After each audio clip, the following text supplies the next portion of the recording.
Are we here? Are we present? Are we present? Are we present? Right Are we here? Tori, Raian. Am I present? Are you present? Are you oh my god, I can't believe it. You know, my mom says I'm the present that keeps on giving. You are? That's what my mom says to me. That's what my mom says to me. No one else says it to me. No.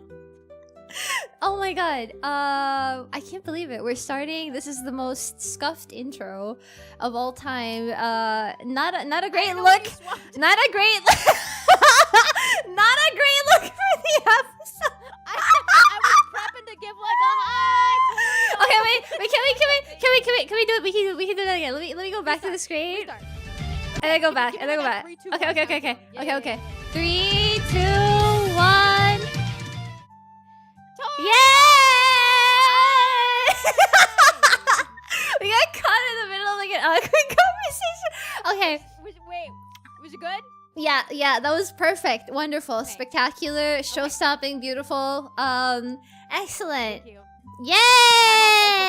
My mom also tells me all that. Yay! Okay, welcome everybody to episode 2 of the Late Night Show with Raian, Valerius, and today, can you guess who is the wonderful, the beautiful, the sexy guest here next to me? Yeah? Chat, who is it? Can we get some guesses? No. Yeah, can we get some guesses in chat? Can we get some, you know, maybe if anyone has any ideas, you know, like you could write down like who do you think this is? Any guesses? I don't know. Please give me an in-depth analysis on who I could potentially be. Who Yeah. could I be, guys? A fire chicken, somebody says. Okay. Ban that person. Are you? I'd say Tori, but she's way too quiet to be Tori. Oh, am I quiet on? Wait. Oh, Do you want me to mommy, raise myself? I will raise you up. Okay. All right, I will raise you up. You raise me up. Proceeds to carry. Yeah. Let me put her like further up on the stool. Yeah, on the chair. Is that a Give her short the- joke? Let me give her the uppies. That Okay. would make it canon height. All right. So at this point, is she still audio all good? Audio all good? All right. Audio test. I think it should be How I good. sound? Test. All right. Okay. I think we should be good. I think that should be good. Still low. Still low. Let me. If you need me to raise myself, I can. Just let me know. I think. Yeah, I've raised you up a bit. I think it should be good. Still good. Audio a little bit I'm more. testing my audio. Ooh. Yeah. You wanna eat the mic a little bit? Yeah. Give me a little Eat bit. the mic. Is that a you want me to be louder, or is that a shut the hell up? Bitch? No. Oh no. No, but eat the mic. I meant like, you know, like really like get in there like deep front, you know. Oh, you want me to like? Hi guys, welcome to the stream. I Like meant, that? thank you. That's the Okay. that's the Raian Valerius experience. You know what? From now on, I okay, should make that a got it. tradition. I should get like every guest to like eat their mic, just to know, like just to get them to do the Raian. I'll call that now. I'll copyright that move. I'll copyright It's the that rite move. of passage. It's the rite of passage. The Raian. The of Raian of passage. passage. If The you- right. The what? It sounded funnier in my head. Not gonna lie. It's okay. It's okay. I'm pretty sure I've said worse things on this channel. Things that I hope you will never hear. God forbid. I hope you have never lurked when I've said something strange. Anyway, this show should be about you. So, I'm sorry we've derailed it a little bit, but thank you so much again for being here. Our lovely guest Tori, Oriane, everyone. Yay! Hello. Thank you for Hello, having everyone. me. Thank you so much. First of all, so our guest is Tori here, is a Soulslike loving brute force Phoenix VTuber. So would you like to give a little introduction of yourself? You know, introduce yourself to everyone who might and might not know you yet? Sure. I don't have like a super fancy introduction, but Torio, my name is Tori Oriane. I am a brute force phoenix, which essentially means I ram my head against the wall over and over and over again. No, I do not change my strategy whatsoever. I play a bunch of Soulslikes and just general games that are very difficult.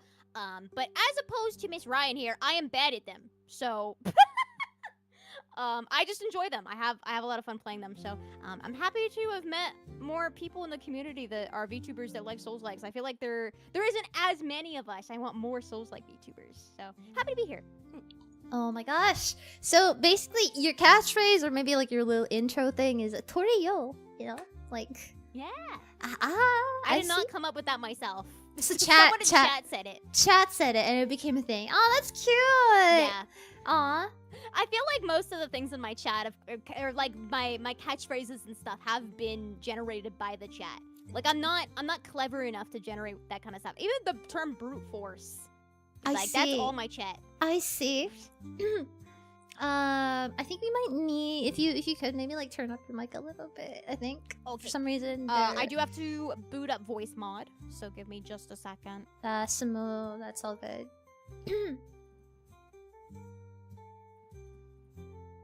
And but yeah, how have you been as of late? You know, what's been keeping you busy? Can you hear me now? Ooh, there. We can hear you a lot. We can hear you a lot. Okay. We can hear you a lot. Chat, can you guys hear her a lot? Can you hear her a lot now? I'm gonna eat the mic again. Wonderful. Wonderful. Good? Right in my ear. Okay. Eating the mic. Okay. Eating the mic. Yeah, we definitely hear her. They say. Okay. So, you asked what I'm doing lately, I think, right? Honestly, I'm kind of in like a weird spot where like I don't really know what to do with myself. Like I was streaming a ton. Now I'm kind of like trying to reorient myself and get back into the swing of things. I've been trying to like pick up new hobbies and stuff. I've been crocheting a lot. I finally learned how to crochet after years of wanting to. So when I'm not like in content creator brain rot hell, I've basically just been crocheting. That's what my life has become. How did you start doing that? Like how do you just randomly like pick up crocheting? Like that's a specific hobby. I know. So it's kind of like a funny story. A couple years ago, I went to like a convention and I saw a bunch of crocheted Pokemon and I was like, this is so cool. Like I love the design. I love how you could just like make anything out of just yarn and a needle. I thought it was so cool. And then I wanted to buy it, but it was $200 and I said, I don't have $200. So I opted to learn how to do it myself. And then I got way too into content creation, brain rot hell, as I said, and just didn't have any time to do it. But now I've been trying to scale myself back a little bit for the sake of my mental health. So I've finally taken the time to dedicate to learning something new. And it's actually really easy and very therapeutic. I enjoy it quite a bit. Oh, that's sweet. What's the first like little thingy that you've made, if anything? So the jump-started project was my mom got me a crochet kit back in December, and it's of a little dinosaur. And I have a crippling fear of dinosaurs, so I thought it was kind of funny. But I crocheted a little dinosaur. Dinosaurs? You're afraid of dinosaurs? That's I have never heard anyone say that. Why? I know. Oh, that's an entire like side tangent. If you want me to go into that. But TLDR, basically, I rode a ride at Disney World when I was like 3 called Ellen's Energy Adventure, starring Ellen DeGeneres, where she transports you to Dinosaur Land. And it was like a 15-minute ride, and I was traumatized because I didn't think it was gonna be a ride. I thought it was a movie. So when the dinosaurs got in my face, I got really scared, and now I have a crippling fear of dinosaurs. Amazing. Amazing. So yeah, anyways, all that just to say my first crochet project was a little dinosaur guy, and you know, he scares me, but I love him very much. And then since then I've done a whale. I have almost finished a giant like 12-inch Eevee, and then I'm working on another Pokemon. I see. That's adorable. So you want to make more Pokemon moving forward. How about a little Soulslike guy? How about a little Soulslike guy? I was so the thing is, you have to find patterns online for it, so it's really specific. And I mean, I guess I haven't tried to look up a Souls-like crochet pattern, but I also kind of just figured like that wouldn't exist. I need like a Havel set. Maybe you could like come up with like, I don't know, like get like an existing pattern and like maybe tweak it a little bit. I don't know. Maybe that's a possibility. True. I did find a pattern for. Have you played Celeste? Oh no, I haven't. I haven't. I'm familiar with you it have though. to play Celeste. I've You heard have of to it. play Celeste. It's so good. Well, basically, the main girl from Celeste, I found a crochet pattern for her that I wanted to do. But I guess I could take that and just like make armor pieces on top. Aw. So it's like the outline of a human. I could do that. Maybe That's not a bad idea, actually. Yeah, maybe your skills could level up a little bit, and then like you get to that point where you know you're built different and can start Vaguely. making your own thing. Yeah. Yeah, we'll build up from the easy replications that I'm making. Evie now, tomorrow, Rat Against Dog. You know, stuff like that. Real. Tomorrow, Wait, that would be Rat fire. Against Dog. Oh my god. That would be literally That would fire. be fire. Yeah, okay. Real. That's so cool. I've never met anyone who Yeah. does crochets like for real. Like I've done that in school, you know, because like we had like class that would teach us like, you know, like the basics of crochet of like sewing and yeah, like I had like I don't know, like home economics class or something where we had to do that like once or something. So I kind of get how it works. Yeah, and then like they teach you like cooking, sewing, and stuff like that. They just the basics. Wow, wait. And I did it That's like kind of a once. fire class. I did it like once, and I never touched crocheting again. But it was really fun, so I can really see how that would be therapeutic. So I've never met anyone who had like an actual like hobby of doing that. And that might make me like get into that a little bit. Hold on. No, you low-key should, because it's really chill. Once you get into the swing of things, especially like they're called amigurumis, the like little stuffed animals, it's literally just one stitch over and over and over again. So you like get into the rhythm of it and you can multitask. Oh my like God. I've been able to watch more YouTube, more anime, because like I'm doing something with my hand. Like I normally feel guilty when I'm not multitasking, because like I'm very like same. I have to be working. Yeah. True. Yeah. I feel like most people dog on like the perspective of like always needing to be multitasking, but for me it keeps me accountable. Like I'm always productive. I don't know. I always feel I like work, I'm wasting 10 my hours time. a day. Yeah. I know. Yeah. Exactly. Yeah. Exactly. It's like really. Yeah. I'm sitting here watching like a YouTube short about making chicken tendies, and I'm like, I can be doing something else while watching this. You know, why am I watching chicken tendies? Like, come on. No, really. I could be making the chicken tendies, and then I could like. I get it 100%. Like I feel like I'm wasting my time. So I don't know. I feel like crochet is it's kept me busy in a way that like I'm not wasting my time, but I'm doing something that's just like fun. Like it's just like a cool result. So I mean, if you're mildly interested, I recommend it. I really enjoy it. Well, I'll hit you up if I need some patterns or like basic tips. That's wonderful. Yeah. That's so cute. For sure. Well, it's good to know that, you know, you've been finding something to do for yourself in the meantime, you know, what besides content creation and streaming and stuff. And I saw recently, congratulations on reaching Twitch affiliate, by the way. Thank you. Yeah, that's really good. That's really good. I'm really happy for you. You know, I'm wishing the best moving forward, you know. So do you have any other like milestones or goals, I guess, moving forward that you might like to achieve in the next coming months for yourself, or you know? I'm gonna be so for real right now, and I've been telling my chat this basically from the get-go. I'm kind of considering Tori just to be a passion project. Normally when I'm doing content creation, I always have a goal in mind. I always have something that I'm striving for, and the second that I hit that goal, it's like, okay, cool, next goal. Like that's how I always am. But I'm actually going on an indefinite hiatus at some undetermined point at the towards the end of the year. So in between that, I'm kind of like trying to change my perspective on content creation and just do things that make me happy and fill me with joy. So I wouldn't say I really have any like actual tangible goals right now. I guess just this is like very like basic, broad, general, but just like keep doing stuff that makes me happy and not get overwhelmed doing what I enjoy, because I really do enjoy content creation, and I just want to make sure that I can maintain the enjoyment and not get stressed about it anymore. I think that's, if anything, that means, you know, the goal you have moving forward is precisely, you know, having fun and rediscovering that passion and sharing it with everyone. Sure. Oh, that's really nice. You know, that's pretty refreshing. And you know, I'm pretty sure everyone here can agree. We can all feel how passionate you are about what you do. So, you know, good for that. You know, I hope it goes really well. And speaking of content or streaming or like games, have you been playing any, like, what are the recent Souls likes? Because we know that that's your niche, that's your thing. You know, that's our share little thing here. You know, what's the recent Souls like? It's been, if I'm not mistaken, Kazan, right?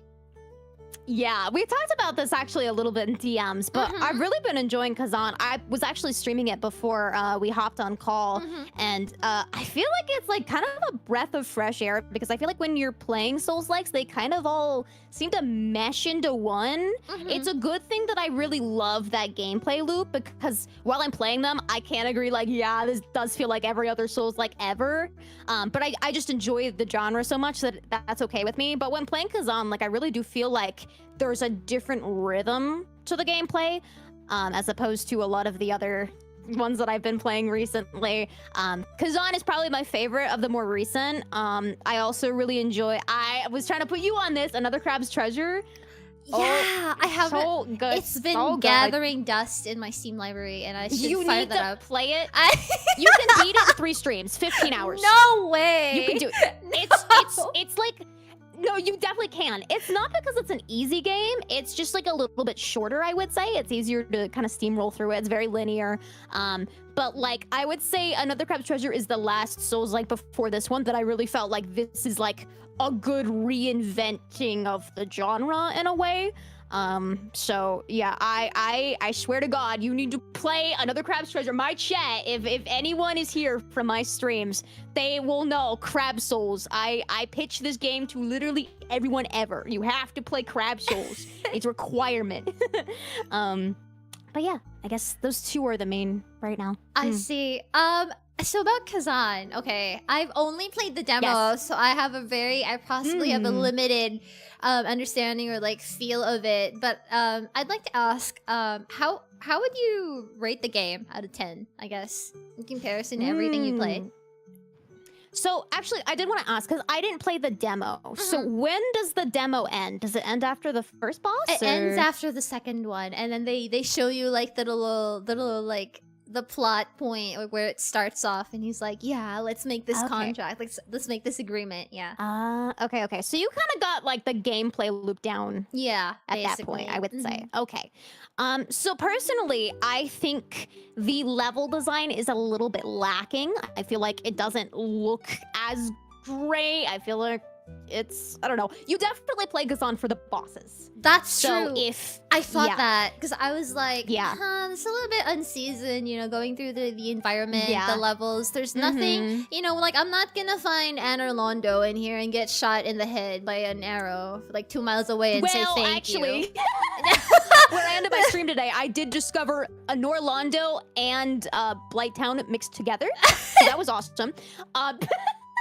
But yeah, no, I guess my rating is really dependent on what you find the most enjoyment from when it comes to the Souls-likes. Like, if you love the exploration, you love the world building, you love the like little character, the little guys that attack you in between bosses, then you're probably not gonna love this game as much. But if you play Souls-likes for the bosses like me, you're probably really gonna enjoy it. I would give it an 8 out of 10 for the bosses. I think the bosses are really, really solid. Not even like from a character design standpoint, because I feel like the character designs they're fine, they're just repetitive. But just like the rhythm of the bosses feels really satisfying. Once you get down the parrying, it feels like what's it, the dancer from Dark Souls 3? Every boss feels like that, where you get that really strong rhythm. Me trying to pretend like I understand what parrying rhythm is like, because I've only started parrying like a couple of games ago. No, that's so real. That's so real. I feel like if you start playing with Dark Souls and Elden Ring, you just parrying is unheard of. It's such a weird transition. I didn't learn how to parry until Lies of P, because I tried playing Sekiro and I could not do it for the life of me. And then I picked up Lies of P, and that game you absolutely need to parry, and the parry window is tighter than Sekiro.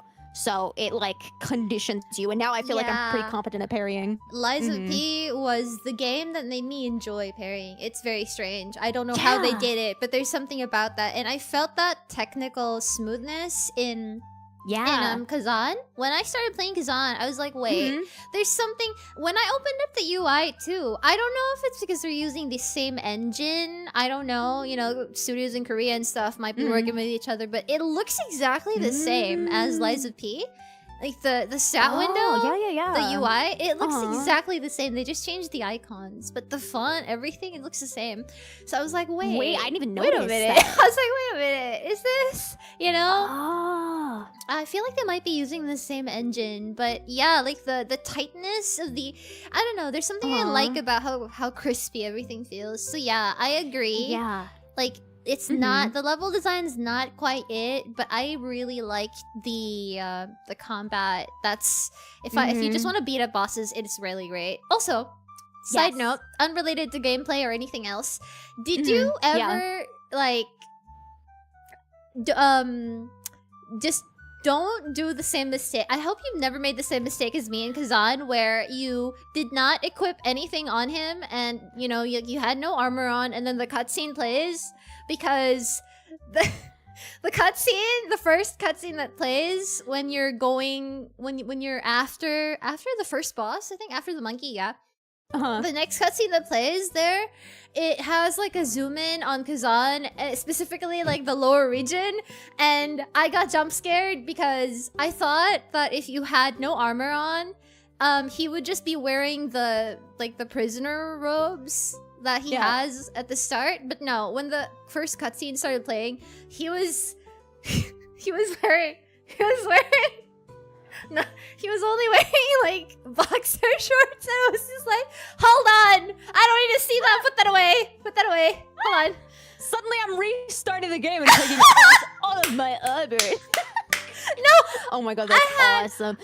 I got jump scared. I remembered. For the first time ever, I actually remembered to equip stuff. What I did remember was to equip everything else. You have to like equip like, there's like memories, and you have to equip the phantoms. There's so much, like, you have to equip the spells and the spirit stuff. I didn't equip any of those. I was absolutely clueless on that, but I unfortunately remembered to add my armor. That's a thing, you know. At the start they have him wearing the prisoner robes, and then like halfway through, like they suddenly like remove that when you can finally have more armors. And I was just like, nobody told me. Like, I really thought he would be fully like at least like half, you know, like the waist down. But no, this man was like ass out in the open, in the cold air, in the snow, and I'm like, I don't need to see that. But you know, anyway.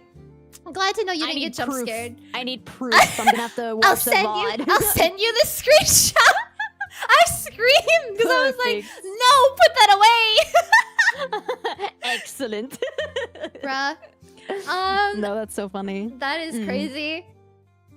So now you played Sekiro, you played Lies of P, right? You played Elden Ring, all the Souls, Dark Souls 1, 2, 3. Do you have a favorite Souls-like? Or Souls game? So my favorite game of all time at this point has become Elden Ring. It's kind of become like a comfort game, which I know is a little bit of an eye roll, like, oh yeah, the Souls-like is your comfort game, yeah, right. But like, it really is. I don't know. I just like the idea that I can just kind of pick it up and just like know how to play it. It feels very comforting. Like I've gotten into a rhythm when it comes to Elden Ring. Other than Elden Ring, another Crab's Treasure. I will show that game to the end of time. It's so good. We were kind of talking earlier about like how satisfying parrying feels, and I think it's because it like doesn't distract from the battle. It keeps you a little bit more engaged, because when you're dodge rolling, you're kind of moving around the battle, you're kind of moving away from the battle, but when you're parrying, you're just like in it, right? Like, you're not moving away. It keeps the consistency really strong. And I feel like that's what another Crab's Treasure does really well with the parrying. So I really enjoyed that. I do wish Elden Ring kind of had a little bit more parrying in it. I think Night Rain is supposed to, if I'm not mistaken. Did you actually do the demo for Night Rain? No, I didn't get to do the demo for Night Rain. I have heard that some of the characters probably have like kits surrounding different skill sets. So you might probably have like a parry character or something centered around that. Yeah.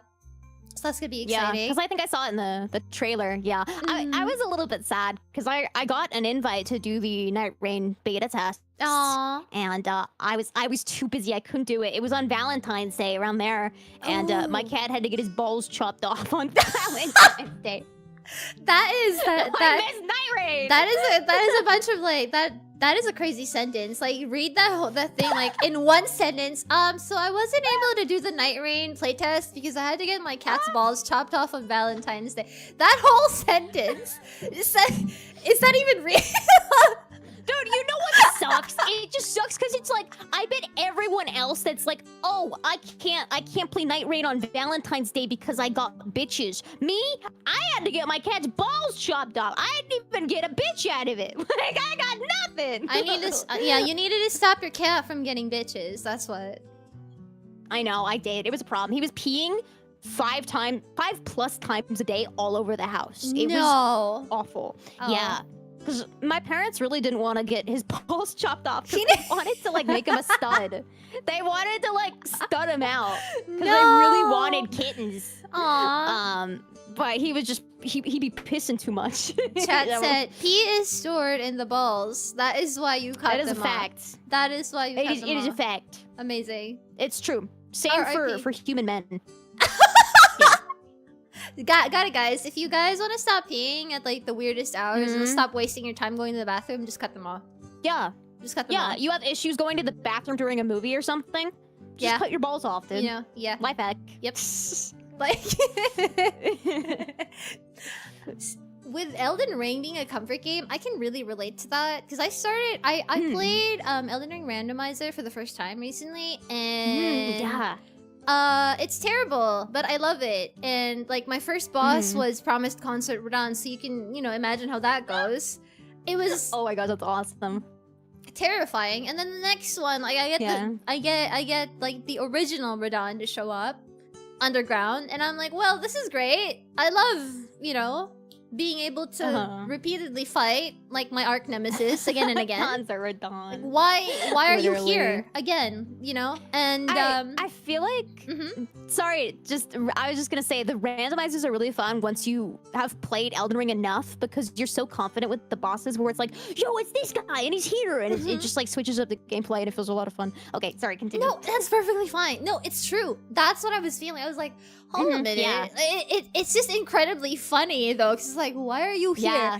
Like knowing the context of like how stubborn I was with the DLC and the Promised Consort fight where I beat his ass with a club naked. I was just like, I see that. You're here now. I see you want seconds. I see. It was just really funny because what are the chances, right? Out of everyone, had to be him. And literally. Yeah, everything just comes back to you.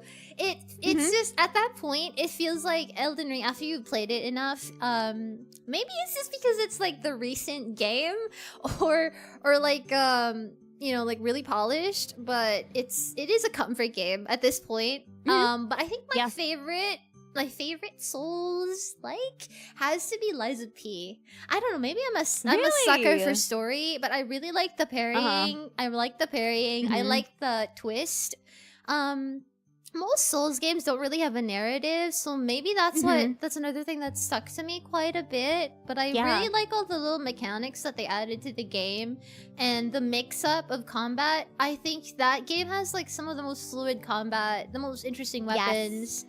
And I felt really, I don't know, emotional with the little plot lines going on. So I thought it had a little bit of everything I really liked. And I'd like to see a game like that again. DLC coming out, by the way, this year. I'm so excited, dude. Oh my gosh, I'm so hyped for the DLC.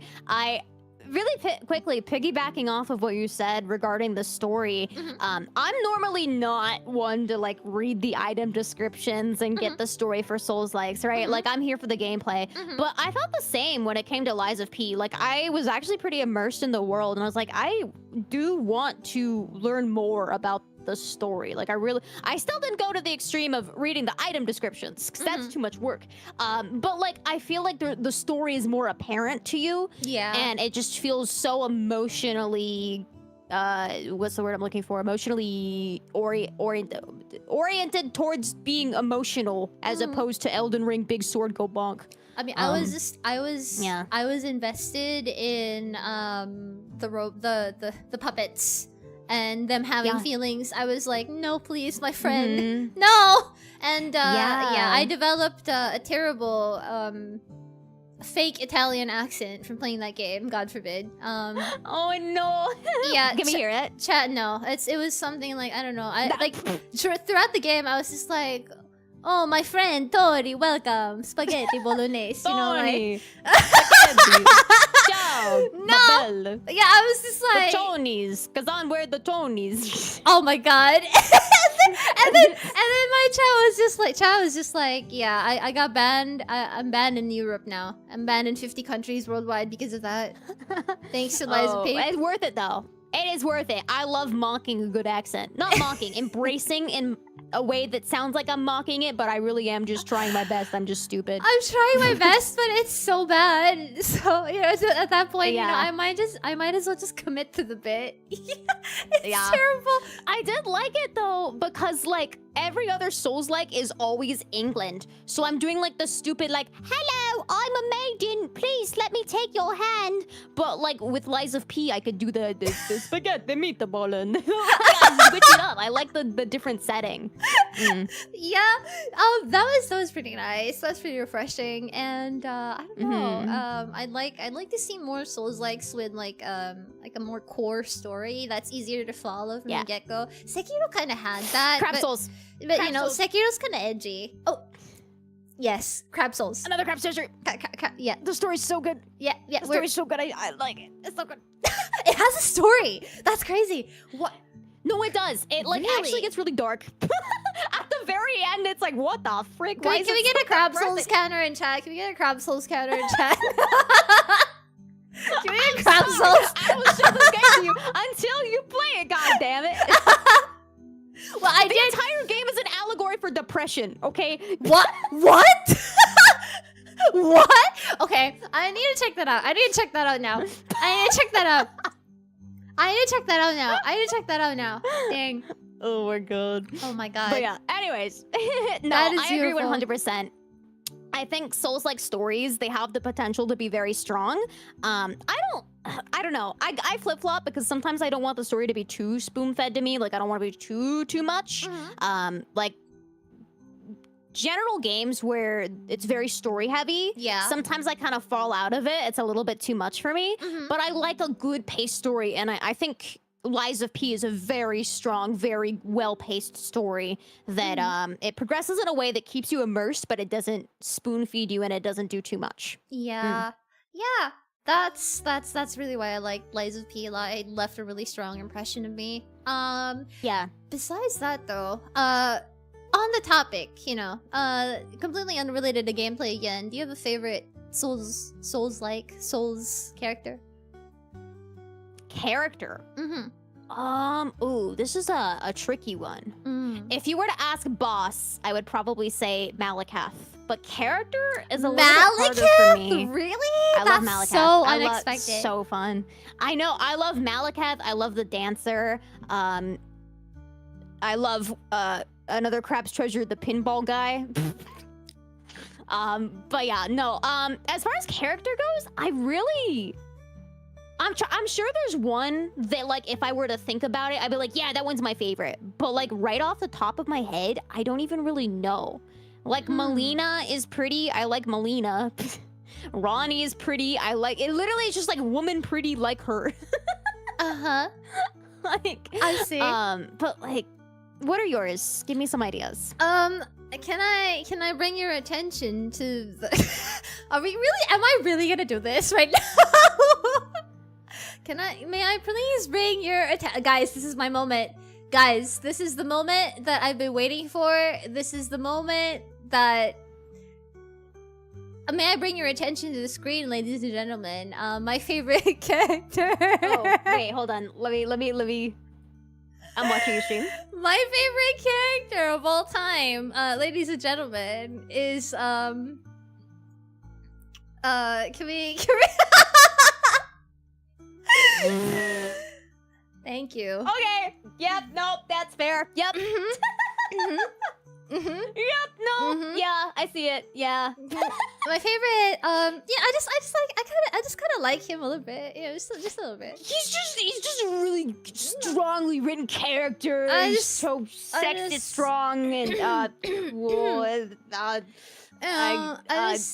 you know, spear is cool. I like the way that he uses his spear. It's not the size, just the way he uses it is really cool. Do you have the figure? I don't. I wish I did. No! Can you imagine what would happen to me if I had like how many inches of mesmer in my room? Like I don't delete that. Delete that. I'd love to know. No.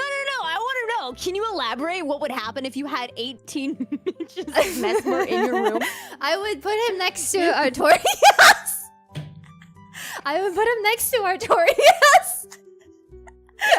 I would put him next to Artorias. Oh my god, Probably. that would be so cool. And then they could be dudes and They could be love dudes. and stuff. Yeah, they could talk about armor. Their feelings and armor and their spears and they how can long brood together their in the spears darkness in their dark room.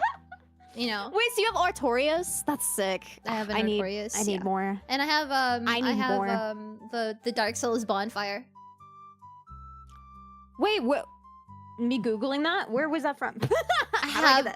It's from one of those websites on the internet where things are. Yeah.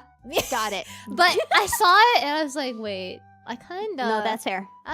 I've We never need seen. more Soulslike merch. But I kinda need. I kinda. Kinda need it. Yeah. In any case. Mhm. In any case, yeah, my favorite Souls character has to be. I'm sorry. I guess I needed to clarify. My favorite Souls game character. There are quite a lot of them, but the one I simp for the most is Mesmer. So I just answer Mesmer. Okay. No, that's fair. I think the one I simp for most is between Mesmer and P. Really? Yeah. Really? That is crazy. Yeah. Did you know Yeah. Artorias is based on Guts Did from you know Berserk? Artorias is based on Guts from Berserk? Someone I actually did not know that, but I have heard from the grapevine that you are a very big Berserk fan. Is that true? Yeah, I started reading it like last year and it became Oh yeah. like just a couple months ago and it became my whole personality for like a while. It made me start Really? playing Dark Souls 3. I am Oh. obsessed. And from this day onward, I actually refute that claim about Artorias being based on Guts from Berserk because Guts from Berserk is based from me, so therefore Artorias is based on me. I'm him, okay? Whoa, that's deep. I've made it so I'm Guts from Berk. Yeah. I'm nuts from Berk.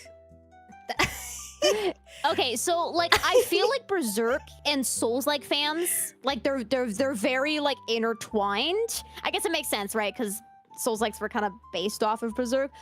Everyone has always been trying to get me into Berserk, and I own Volume 1, have yet to read it. You have to read it. I don't know. It's a trip. It's how do I explain it? If you enjoy the sense of wonder and the sense of like I don't know like that grim dark theme that you see in like Dark Souls specifically, you will love Berserk. It's the same flavor. I'm a bit of a lore nerd. I like going out like I'm not gonna read it when I'm playing the game, but I'm gonna put on like a video on YouTube while I'm doing something else and like let it like I'm gonna let a lore video explain to me what the hell is going on, and it's like hold on, and it enhances my experience a lot more. So but even without that, yeah, Berserk is like manga but like Dark Souls. I don't know how to explain it. It's great. The thing about me, and the main thing that has stopped me from reading it, is my least favorite part about a Souls-like is the darkness. The darkness. I sound psychotic, but like the super dark, desaturated colors. I like vibrancy, I like color, I like oversaturation. If you look at any of my thumbnail, hell, if you look at my model, you can tell I like bright colors, which is why I like Another Crab's Treasure so much, but I digress. But I love brightness, and I feel like when I'm playing a video game, I don't want to be reminded of darkness. So, like, I'm not trying to make this as edgy as it sounds, I swear. But, like, I just like when games have fun with color. Please get Tori And into Berserk. It's I can look perfection. past that because I love the gameplay loop of Soulslike so much, but I don't know if I can look past that when it comes to reading material like Berserk. Like, I don't know if I can get past the super dark, and it's not even like gore or something. Like, I don't love gore, but I'm not turned away by it. It's just like the super dark. Like, I love a good slice of life romance, you know? I see. I can kind of get it. I guess you like a little bit more of, like, I don't know, pep and cheer, or maybe like you enjoy the challenge, but the flavor of despair might not necessarily be like the thing that you're after. Yeah. Yes, absolutely 100%. What does that say about me? What does that say about me? I am like I am an edgelord, but I also really like I like it's terrible and I'm sad for them, but I also like I appreciate the suffering. Like, feed me, make me cry, make me sad. I don't know, but I get it. It is quite a good read, you know, if you ever feel yourself like, you know, finding something, you know, a piece of media that you want to consume, a little bored, you know, spend a couple of minutes, give it a try. I highly recommend it. You know, that's something I'll chill for. I didn't expect to like it so much, but when I got into it, I was just like, I want to know what happens. I really want to know what happens. Yeah, everyone keeps telling me, read it, you'll love it. And I'm like, I don't know, guys. Like, I don't love, like, I think it's also specifically in manga, because I enjoy action in movies and stuff. But when it comes to manga, like, you're not getting, like, the animation from it. So it feels like I'm not as immersed in, like, panel number 1, he throws a punch. Panel number 2, the illustration, you know, like, the artwork in Berserk is brilliant. Like, I take a really long time to get into something these days, and usually for me to be invested in it, it has to be really good. So I don't know. I would highly recommend, if you ever find the time, get into it. Yeah, get into it. Like, chat is like going wild here. It's like, please read Berserk, please read Berserk. Yeah. No, I know, they have been begging me. Chill trade Berserk for Another Crab's Treasure, they said. You know what? I'll make that trade. When you play Another Crab's Treasure, I'll read Berserk. We'll Volume 1, I'll do it. I'll report. I got it here in my Steam library. Cultural exchange. We got it. Not the cultural exchange, bro. Oh, hey, it kind of checks out, because like if you look at us next to each other, it's like, yeah, you do get off the vibe of like, yeah, Another Crab's Treasure, yay, colorful, and I'm just like, yeah, I'm Berserk. Yeah, I don't know. I think it is funny, the duality of my love of like pink and like bright colors. Oh my god, and then you love I just pink be playing too? like. Yes, I do. I actually used to hate pink. I had it gave me an ick. Like, it gave me like the itchies. Like, I despised the color pale pink. My favorite color was red for the longest time. Ooh. And then, I just like rejected. It made me feel sick. Like, the color pink made me nauseous. It was really, really weird. And then, like, overnight, I just flipped. And now my entire personality is like one of those girls on TikTok where her bedroom is just like pale pink color. Oh, I see. That's interesting. My favorite color has always been pink. Really? But yeah, I'm into like really like girly. I am such a girl, but like I also really like edgy, like, I don't know, like I like certain like dark, like, you know, like edgy aesthetics, you know, dark medieval, like, you know, like dark fantasy type things, you know. I love armor, I love like, I also love stuff in black, but like I'm also like, yeah, I love pink, I love frills, you know, I love dress up. It's so strange. That's fascinating. I'm glad to see somebody else. See, chat, you know, this is what we always tell you. Like, we are also girls. Like, you need to remember, you know, You know, like Yeah. yeah, like I might be like out here like playing Elden Ring for like 8 hours, but I'm also gonna pull up like don't be surprised if I pull up, you know, like a Mesmer fan art. Yeah, no, I feel like because of the games that we play, like, I don't know if your chat is the same, but like, usually first-time chatters for me, but they'll come in, they'll be like, are you a girl? Like, why are you playing these games? Like, girls don't play. I remember, I posted, in a dream, I posted a short, and all the comments, for whatever reason, were just like, you are not a woman because women do not enjoy Soulslikes. And I was like, huh? Or it was between that, or they were like, you're obviously catering to the male demographic because there's no way that a woman genuinely likes Soulslikes. And I'm like, huh? Like, I can still like pretty things and cute skirts and like, I don't know, the color pink, but also really enjoy the darker things in media, you know? Yeah. So I think that's an interesting thing that we've shared. That's amazing. That's crazy. I'm thankful I've never really I don't think I have. Maybe if I have, I just don't remember. Like but I feel like that's a tendency sometimes, you know, like when you enjoy like a specific like especially because those like are prone to be kind of I guess they're hard. Quote unquote, which is the point. Right.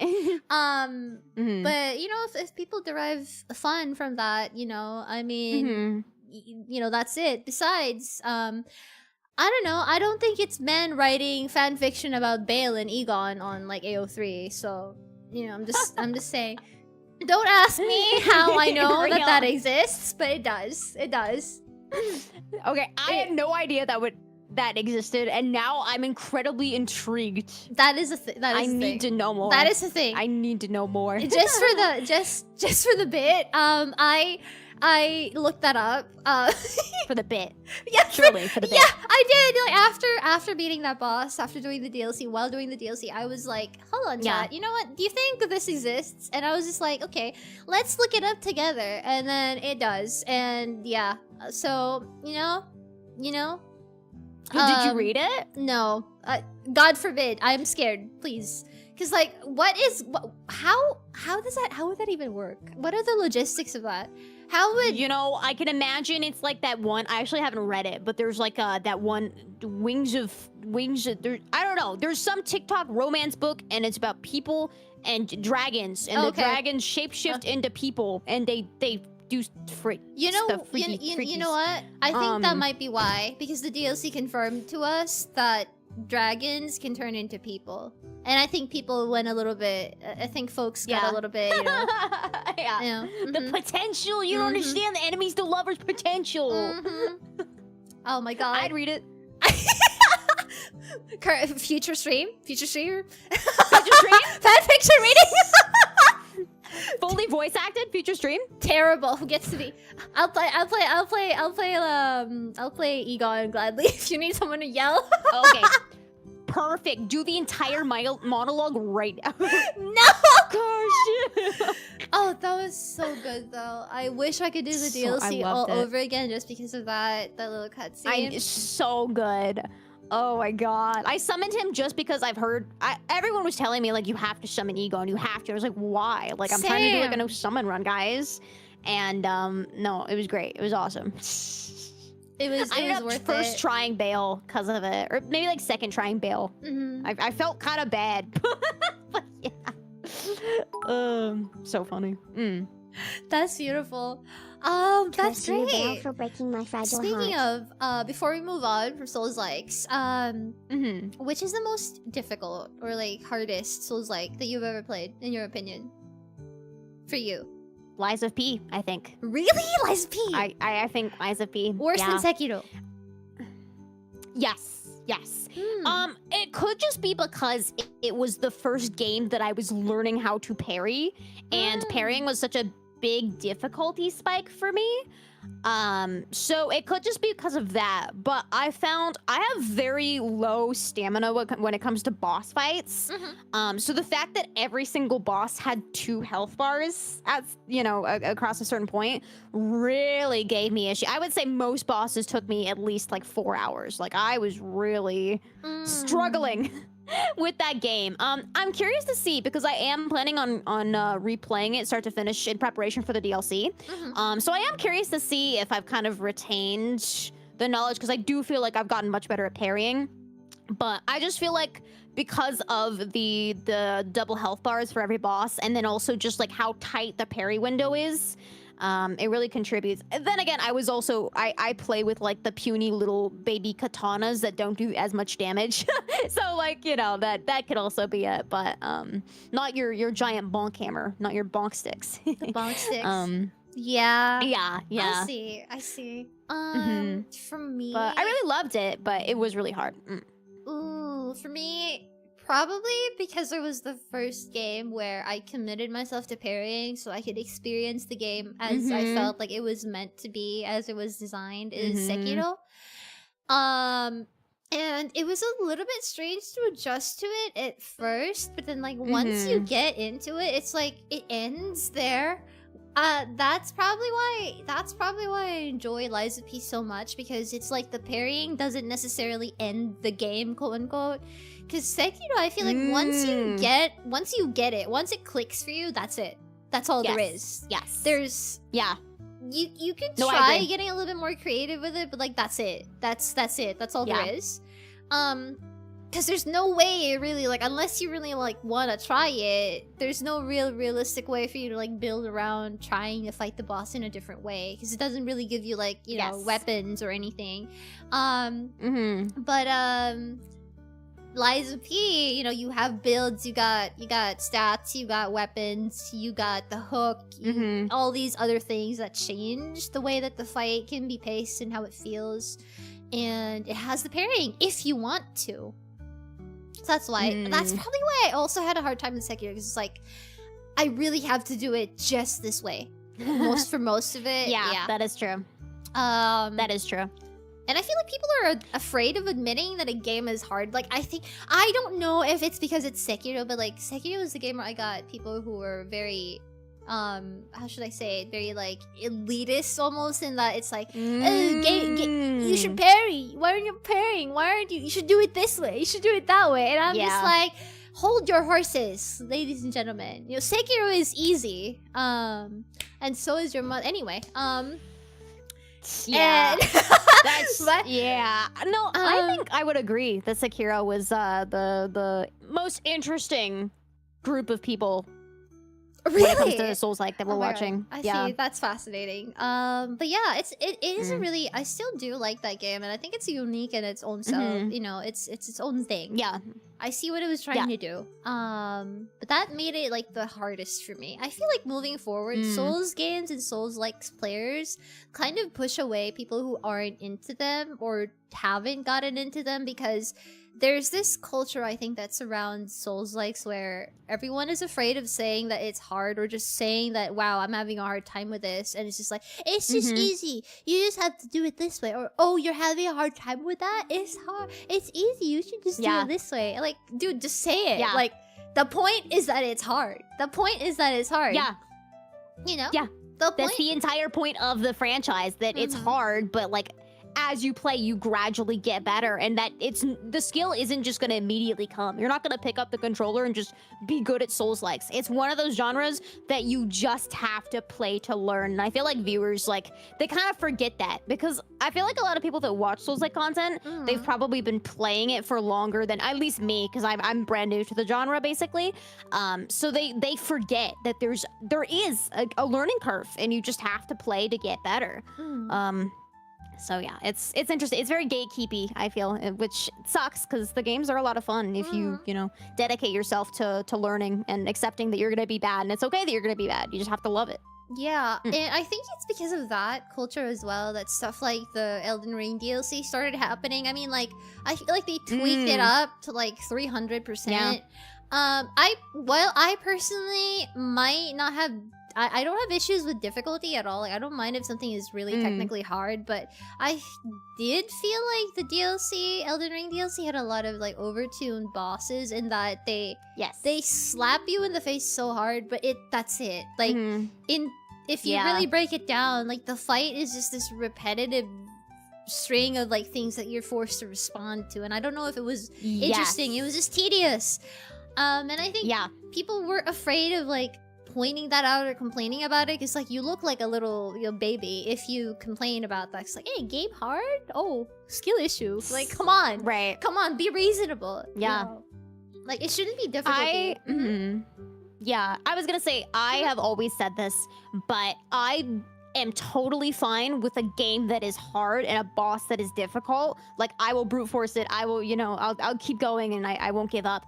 But the second that a boss overuses artificial difficulty and the elemental damage and like just like dumb stuff like that, where it's like you have to chase the boss, like that's why I hate dragon fights, because you're chasing the boss constantly around the map and it just makes it artificial. That is when I pass the threshold of like, it's hard but in a way that isn't fun.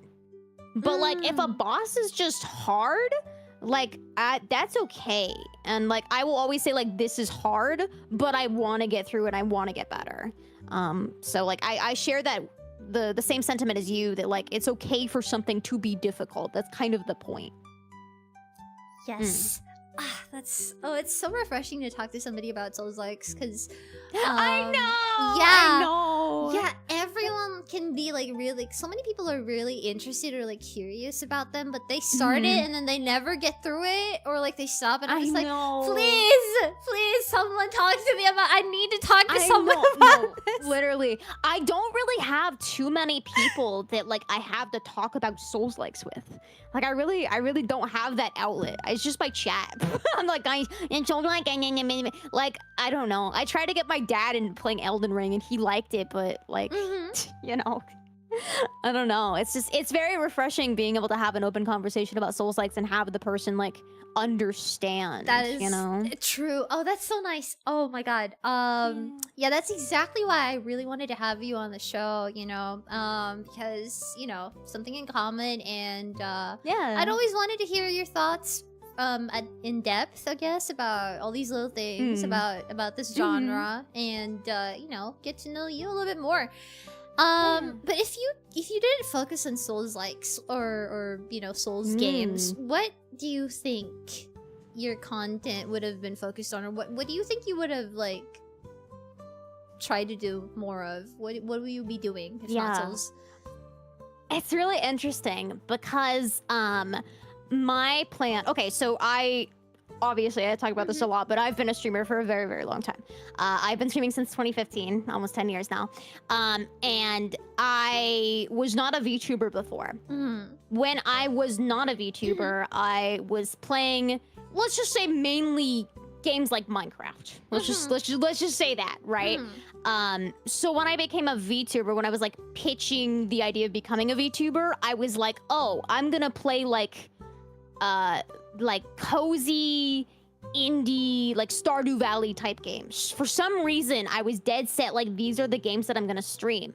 And then I played Elden Ring for the first time on stream, and I was like, oh my god, like I love this. So now in retrospect, I look back and I can't imagine myself sticking with like the Stardew Valley kind of indie cozy genre. Yeah, I can't imagine myself doing that because I'm a very like chaotic person, that I can't imagine how that would have been for me. So I guess if I'm being realistic about the games that I would be playing if it was not Soulslikes, I guess just adventure RPG games. I see. I guess just like Soulslikes minus the difficulty, basically, I see. minus the boss fights, I guess, games similar to Zelda. Zelda was my favorite game before Elden Ring. I really enjoyed that. The exploration. But, yeah, the exploration. I love exploring and finding things in every game except Soulslikes, which is ironic, but I see. So how'd you start getting into Soulslike, though? How'd you start getting into this niche? Like, did you just pull it up one day? You think you're like, let's try playing this. Did you just think that, and then it clicked for you? Can I be so honest? Yeah. I was trying to think of games that got good views to like introduce myself with. And I was like, you That's know fair. what, Elden Ring, a lot of people keep telling me it's a really, really good game. And I was like, oh, okay. So a lot of people like this game, so I'm gonna play it. And I'll probably not be very good because apparently it's really hard. So I'll probably drop it after 2 streams because I probably won't be very good. But, you know, people keep saying it's really good.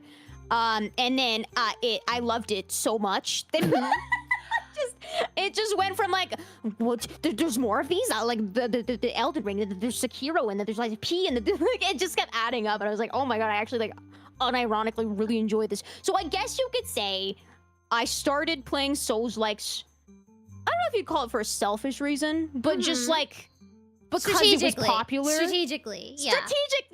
Yeah, I would say that's a better word. I mean, like, that's fair. I mean, you know how it is with streaming. You know, sometimes you just you play the games that are popular, and you know, not necessarily just because like I want view money, you know, but it's because it's popular for a reason. Yeah, right? and like you know, people are into want, it. So. Yeah, you want to stream something that you think your viewers will enjoy, you know, and stay for. Yeah. So you try it out. So you know, yeah, that's literally it. And then you know, I've had people come to me and say like, oh, I bet you don't even really like Soulslikes. You're just doing it because like whatever. But like, it's so funny because like it started from a place of me just like, I guess following a trend or whatever. But it's become something where it's just like, I unironically just enjoy the games. Like, I don't know what else to say. And there are other games that I would get more views if I streamed, but I don't. Because I love Soulslike so much. And also, at the end of the day, I'm never gonna stream something that I look at and I'm like, that looks awful. I'm not playing that. Even if it's #1 trending on Twitch or YouTube or whatever, if it doesn't look fun to me, I'm not gonna play it. Because it's gonna be hard. Like, how do you talk about something you don't enjoy? Like, how do you get into that? Right, There's just no way. Exactly. There's just no way. Yeah, exactly. So like, even though I did play Elden Ring because of the trend, it still looked mildly interesting enough for me to be like, maybe I would like this, and I just need the extra push.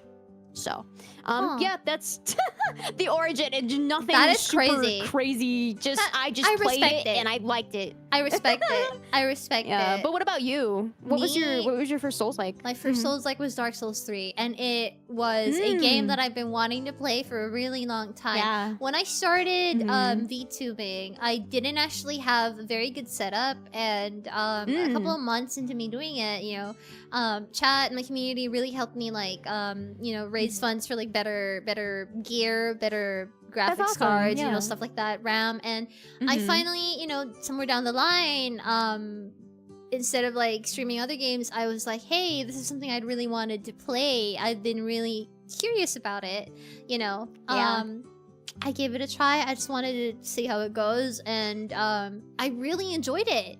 I really enjoyed it.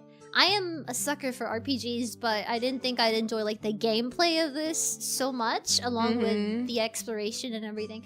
I don't know. I'm just a sucker for like this theme, so that's just how it happened. Tried it, got into it, and never stopped from there.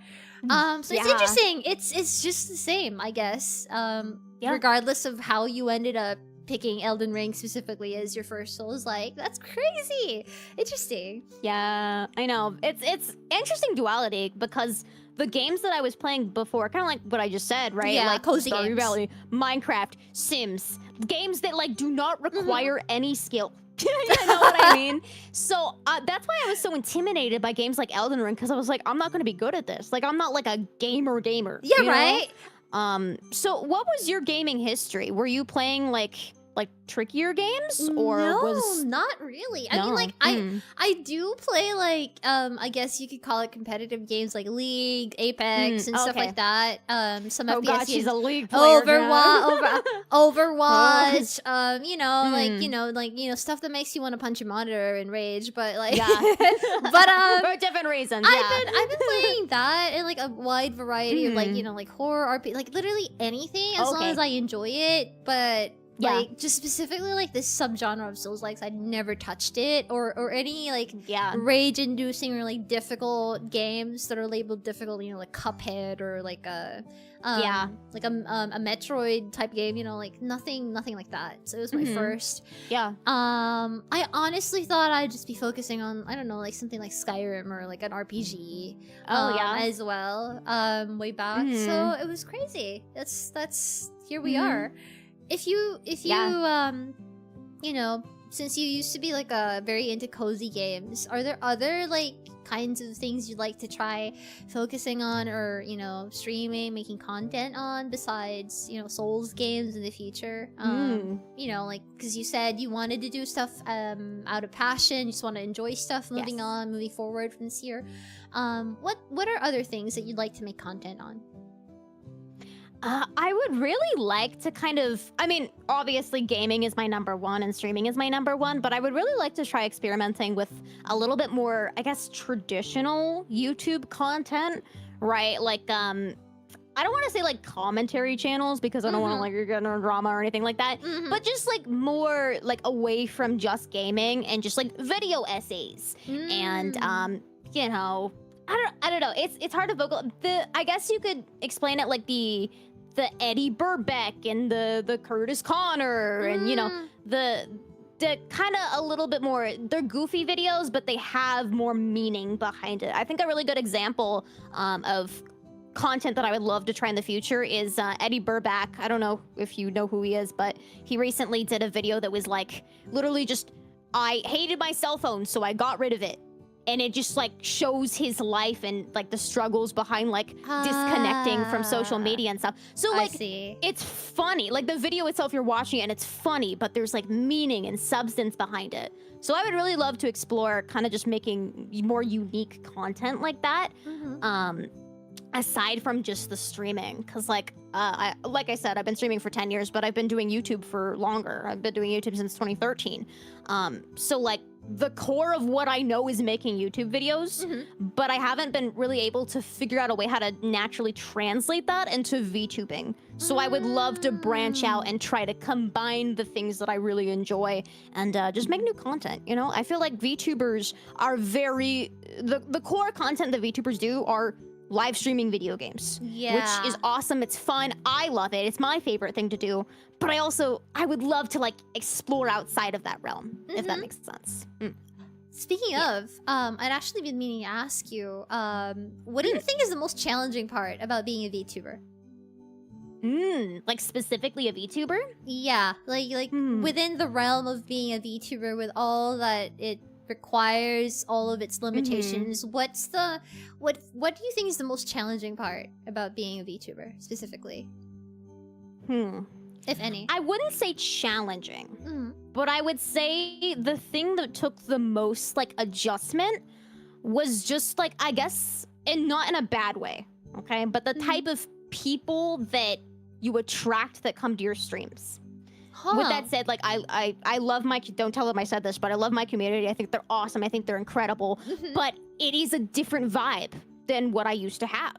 Not a bad different vibe. I love the vibe, but it's different in a way that I can't really explain it. Like I feel more like a performer.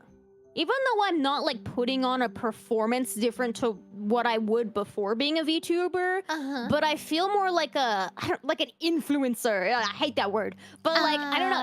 It feels different. Like in the past, I felt just like I was booting up stream and I was like, "Hey guys!" Now it's like I don't know. I feel like I'm on a stage. That makes no sense whatsoever. No, I think I get it. It's like. Yeah, maybe it's because it's like rooted in idol culture, right? I was gonna say. Yeah.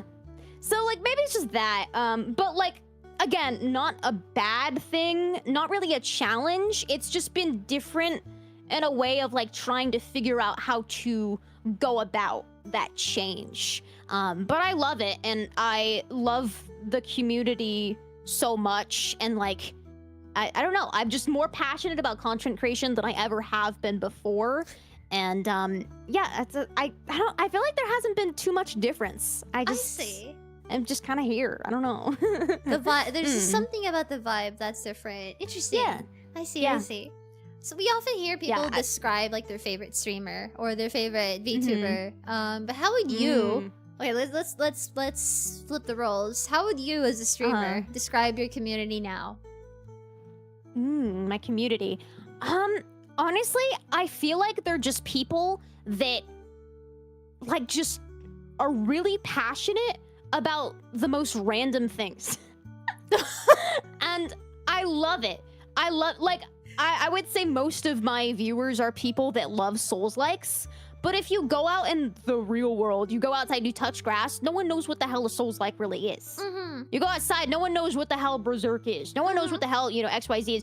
Gundam, and all these things. Like, I had never built a Gundam before, literally ever. But, based on my viewers who just get so passionate about the things and the hobbies that they like, it makes me want to try new things. Like, I had never had an interest in building Gundam or anything, but they just get so excited about things, and they love sharing that with each other, and I think it's so fun and exciting because it really does, in the most non-cheesy, non-freaking parasocial way possible, it does really feel like a community of just, like, little loser nerds. Little goobers. Me.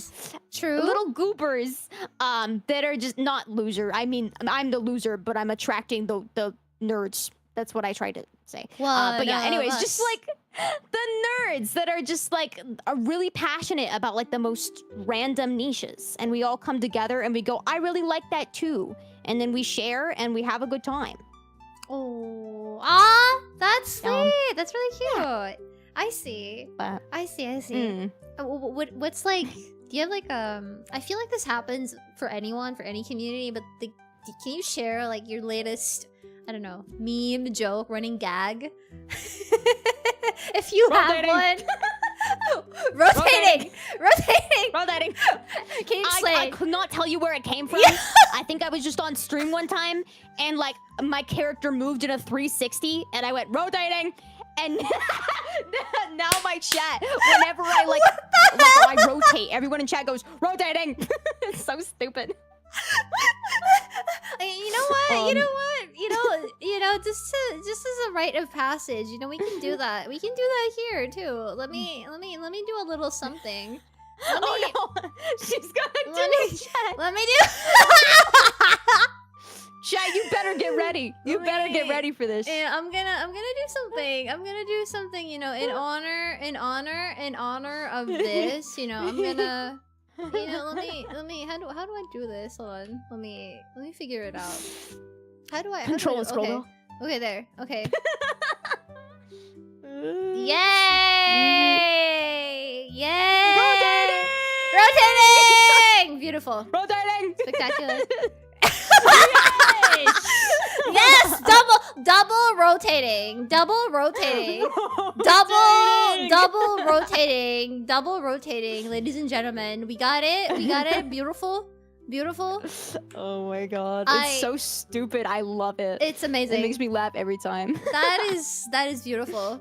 It's like one of those things. Don't you just love those things? I love seeing those things, for communities where it's like there's a gag and it starts from literally nothing. And you keep saying it for like many months to come. Yes. It doesn't make any sense. It doesn't mean anything. But it's like, rotating. Beautiful. But it's like it's understandable enough that like if a new chatter pops in and they see everyone going rotating, like they don't feel alienated. Like the joke is that I'm rotating.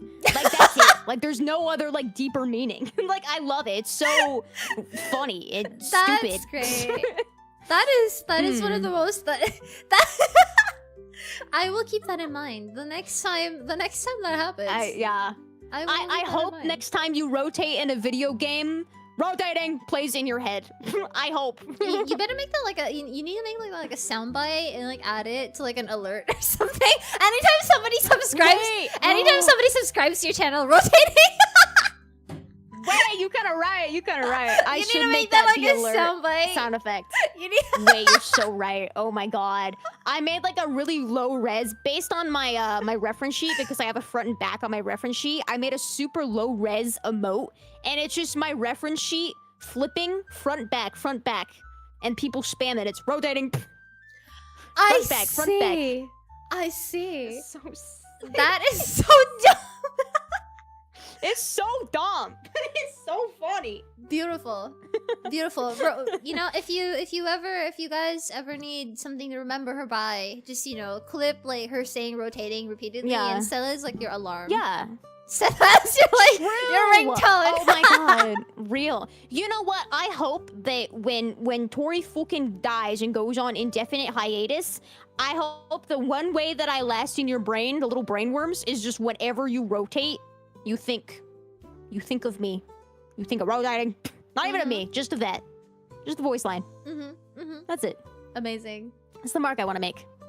Oh my god, that's hilarious. You know, with all this little with all the little community jokes and running gags, what do you think now is like the best part about being a VTuber? What's the the pro, I guess, about being a VTuber? Why would somebody want to be a VTuber over anything else? Over a real life streamer, or even a faceless streamer? You know, like I feel like a faceless streamers do exist. You know, the guys that just have a voiceover, never really show their face per se, and they just do content that way.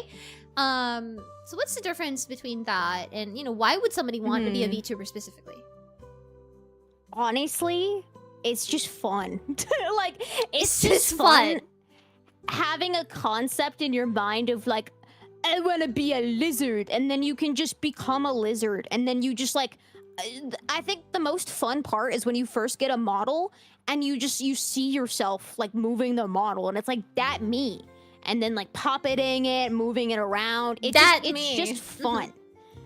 The thing about me is one of the things that I hate most about like certain parts of VTubing is how gatekeepy it can be. Because I feel like a lot of people are like, if you want to be a VTuber, you have to respect the space. You have to be you should respect every space that you're in, not just VTubing. But like, if you don't love like the root of VTubing culture, you don't love like singing and dancing, idol culture, whatever, and the schedules and stuff, like you can still be a VTuber. Like you don't have to be, I don't know, anything that you don't want to be. If you look at VTubing and you think that looks kind of fun, I don't think anyone should have the right to say, but you don't fit the mold of the standard of VTubing. Like it's so weird that VTubing is like so gatekeepy. It does. Because I don't know. Yeah, like imagine the year is 2015 and it's a Minecraft YouTuber and he has like a Minecraft avatar, right? Not a VTuber, no face cam, just the Minecraft avatar. Imagine people being like, well, you can't do that. You don't fit the mold of being a Minecraft avatar. Well, no one does that for any other space except VTubing. And I think it's so strange, and it breaks my heart because it's like anyone can be a VTuber. And people should be okay with letting people into the space. You know, not to like go on a whole side tangent, but recently the creator Ludwig did a VTuber stream. And I saw that. He was totally chill. He made a couple jokes like, "Hi guys, I like anime." Like a couple just like harmless jokes. And people were eating him alive on Twitter. You're just doing this, disrespectful. You don't care about the space. It's like you should always be respectful to the space, but like just doing it doesn't mean that you're disrespecting anyone. Like just have fun with it. It doesn't have to be that deep.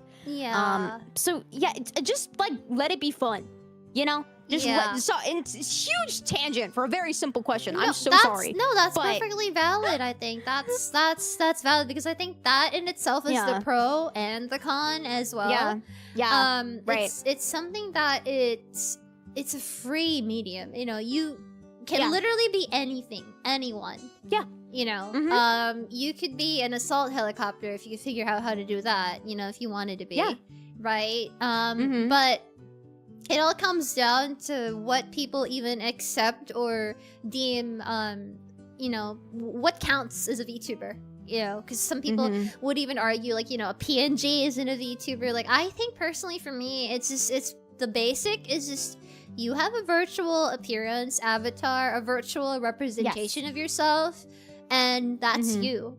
That's my perception of you. That's everyone's perception of you. Yeah. That's the perception that you want everyone to have of you and the idea of you moving forward. And that's it. Yes. That's whatever you want to do. You know, you want to go rob a bank, commit arson, go ahead, do it. If you want to be a lizard, go ahead. You know. Yeah. Right. Yeah. I agree wholeheartedly.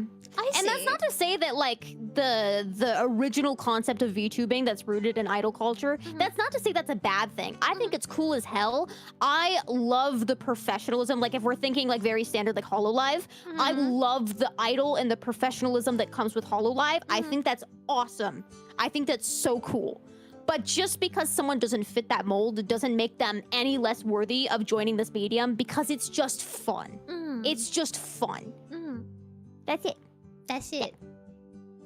If you were not a VTuber now, or if you weren't a streamer, if you weren't streaming, you weren't into this kind of stuff. Yeah. What else do you think you would have been doing now? Like if you like dial it back a couple years, you know, back to when you first started doing content, doing streaming. If you didn't decide to go all the way with it, what else do you think you'd be doing now? Such a hard question because I've been kind of battling with this more recently, and it's why I've kind of dialed back content a bit. I don't know because content creation in general is like, I sound so obnoxious at the but like it is really just like who I am. Like I feel like I don't really have much of an identity out of content creation, which sounds like so lame and just, you know, I don't know, but like I don't have much, so it's hard to know. But I'm a full-time college student and I'm studying psychology. And even before content creation, I always enjoyed helping the people in my life and making their lives better. So I probably would be still pursuing like psychology degree therapy, you know, going the therapist route. What I'm doing right now, you know, I'm multitasking, but I don't know. It's just hard to know the direction that my life would be in because my life has been so like, I want to be a YouTuber, you know? I see. So yeah, I'm kind of just on my self-discovery right now, actually, of just like figuring out, if not YouTube, then what?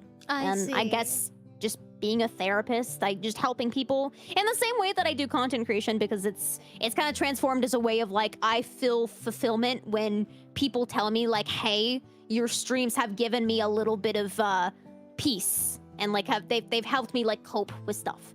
That is like why I do what I do. So if I would be able to do that in a way that isn't content creation related, I feel like that would still give my life the same kind of fulfillment. So therapist. I see. I see. Yeah. How would you like?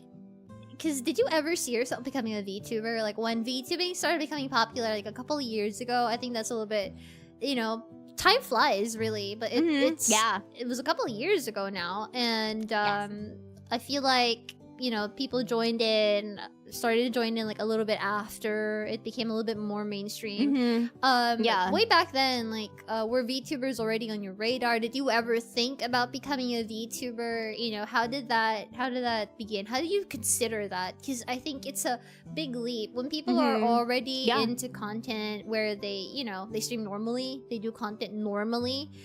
How do you go from that and decide, hey, maybe I should just be an anime girl on the internet? So I guess kind of referencing what we were talking about earlier, like the gatekeeping. I discovered VTubers basically right when they started like really popping up, like HoloLive, like JP HoloLive. Yeah. And I looked at it, I was like, that looks so cool. Like that looks sick. And I was just really getting to anime at the time as well, because I didn't watch a ton of anime growing up. It was a little bit later, like around like when VTubing got really popular.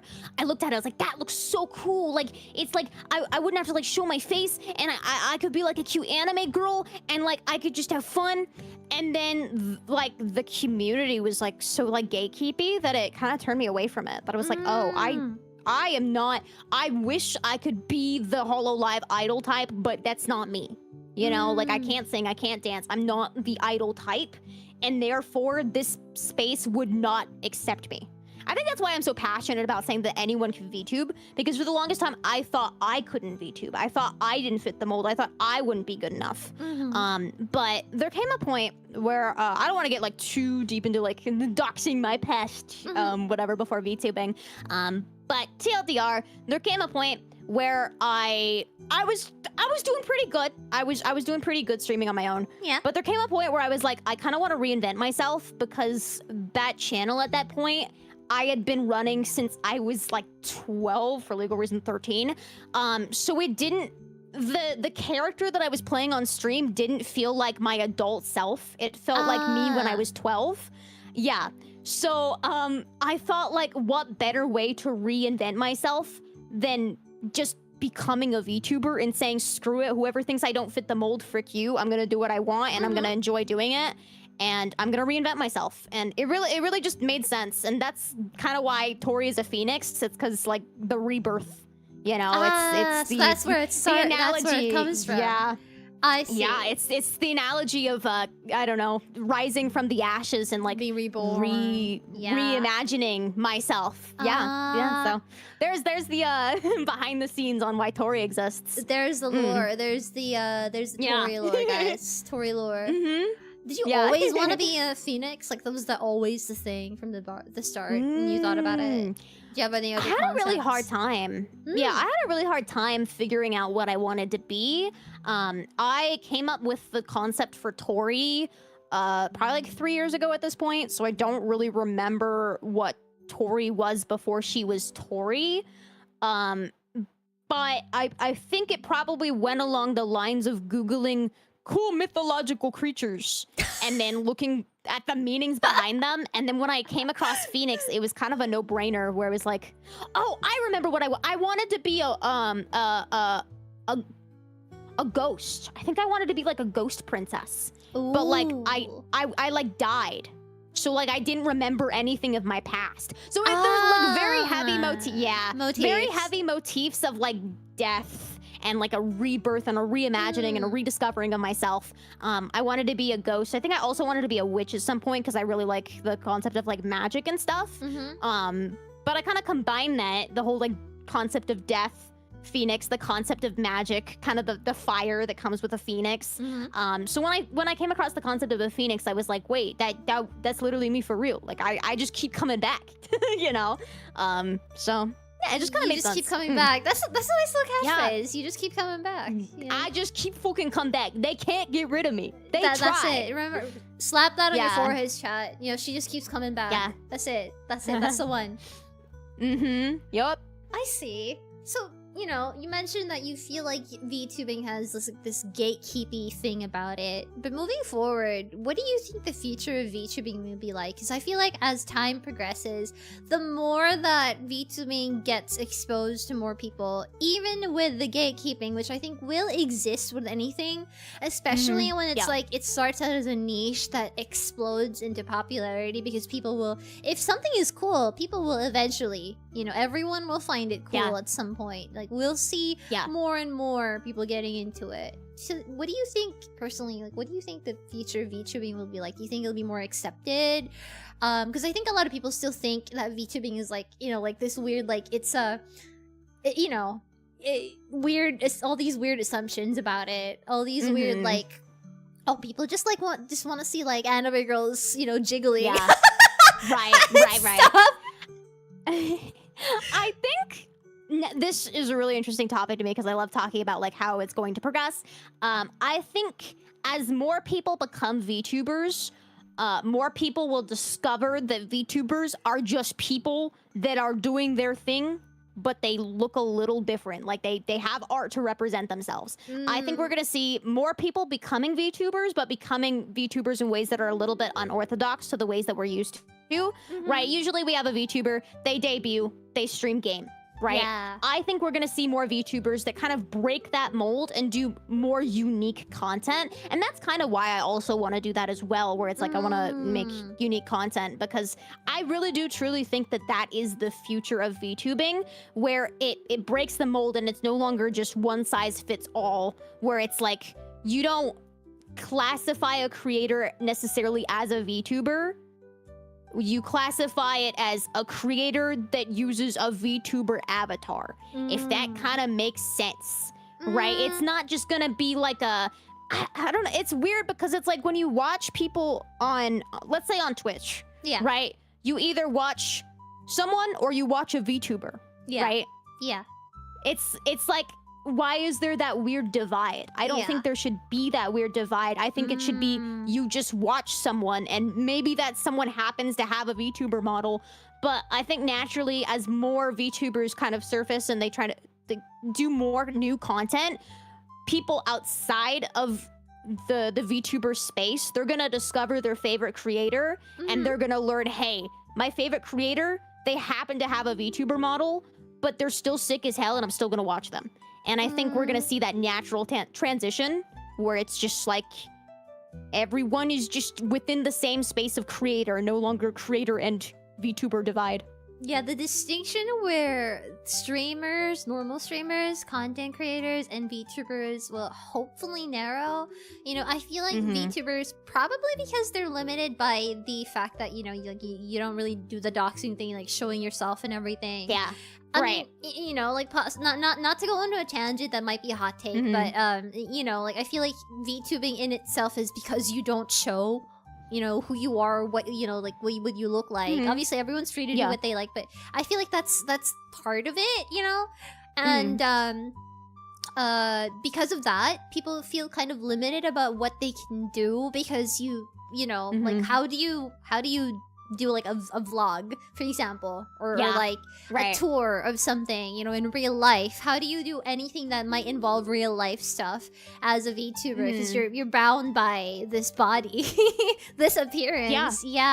But you know, moving forward, I do agree. I feel like when VTubers get to think about stuff outside of the box, or you know, doing stuff that feels like the accepted form of content, or you know, the tradition, I think is when we will start to see VTubers, you know, that'd be normal, like eventually over time.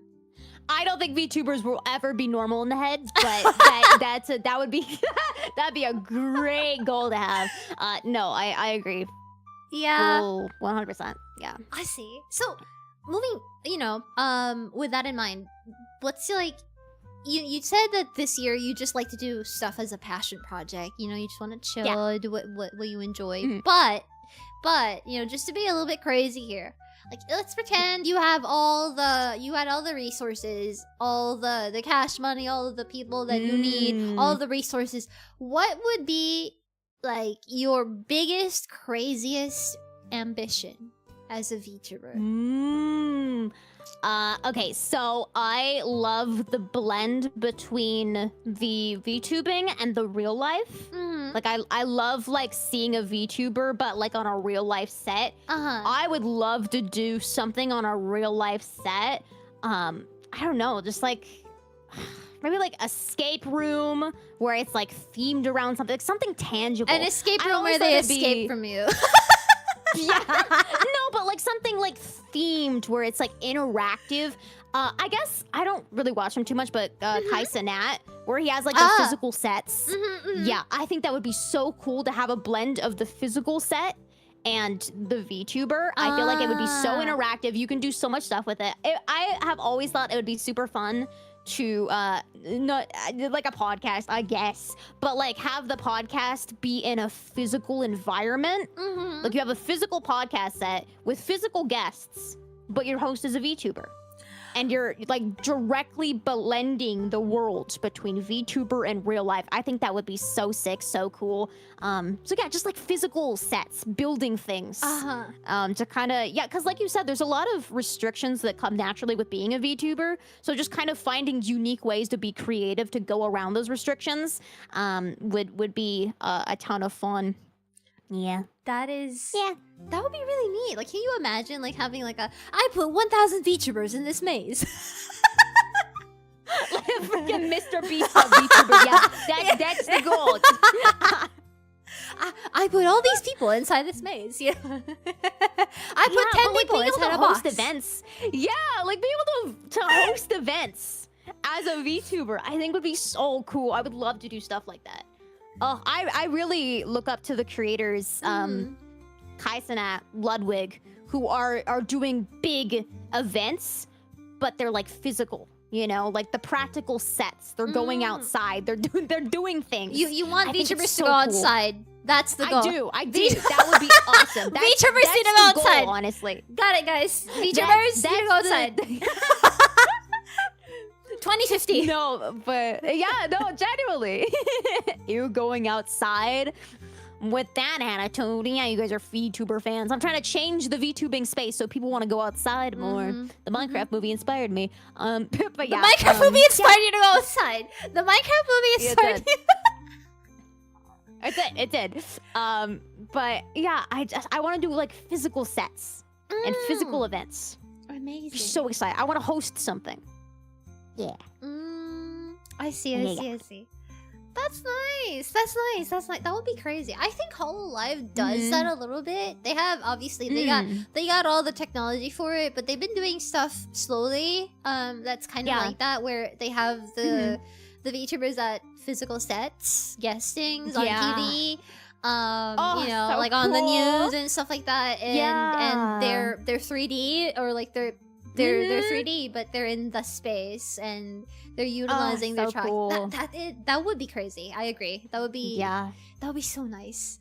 Hopefully, you know, you never know how technology jumps, and you never know what crazy things people can come up with. I think the space just needs to grow for stuff like that to come out, and it'll keep coming. It'll keep coming. That's crazy. Interesting. Thank you so much for sharing that with us. Of course. So maybe like we got a couple, you know, just a couple more questions, you know, before we move on to the silly part of the stream. Okay. I just like to know. I'm intrigued.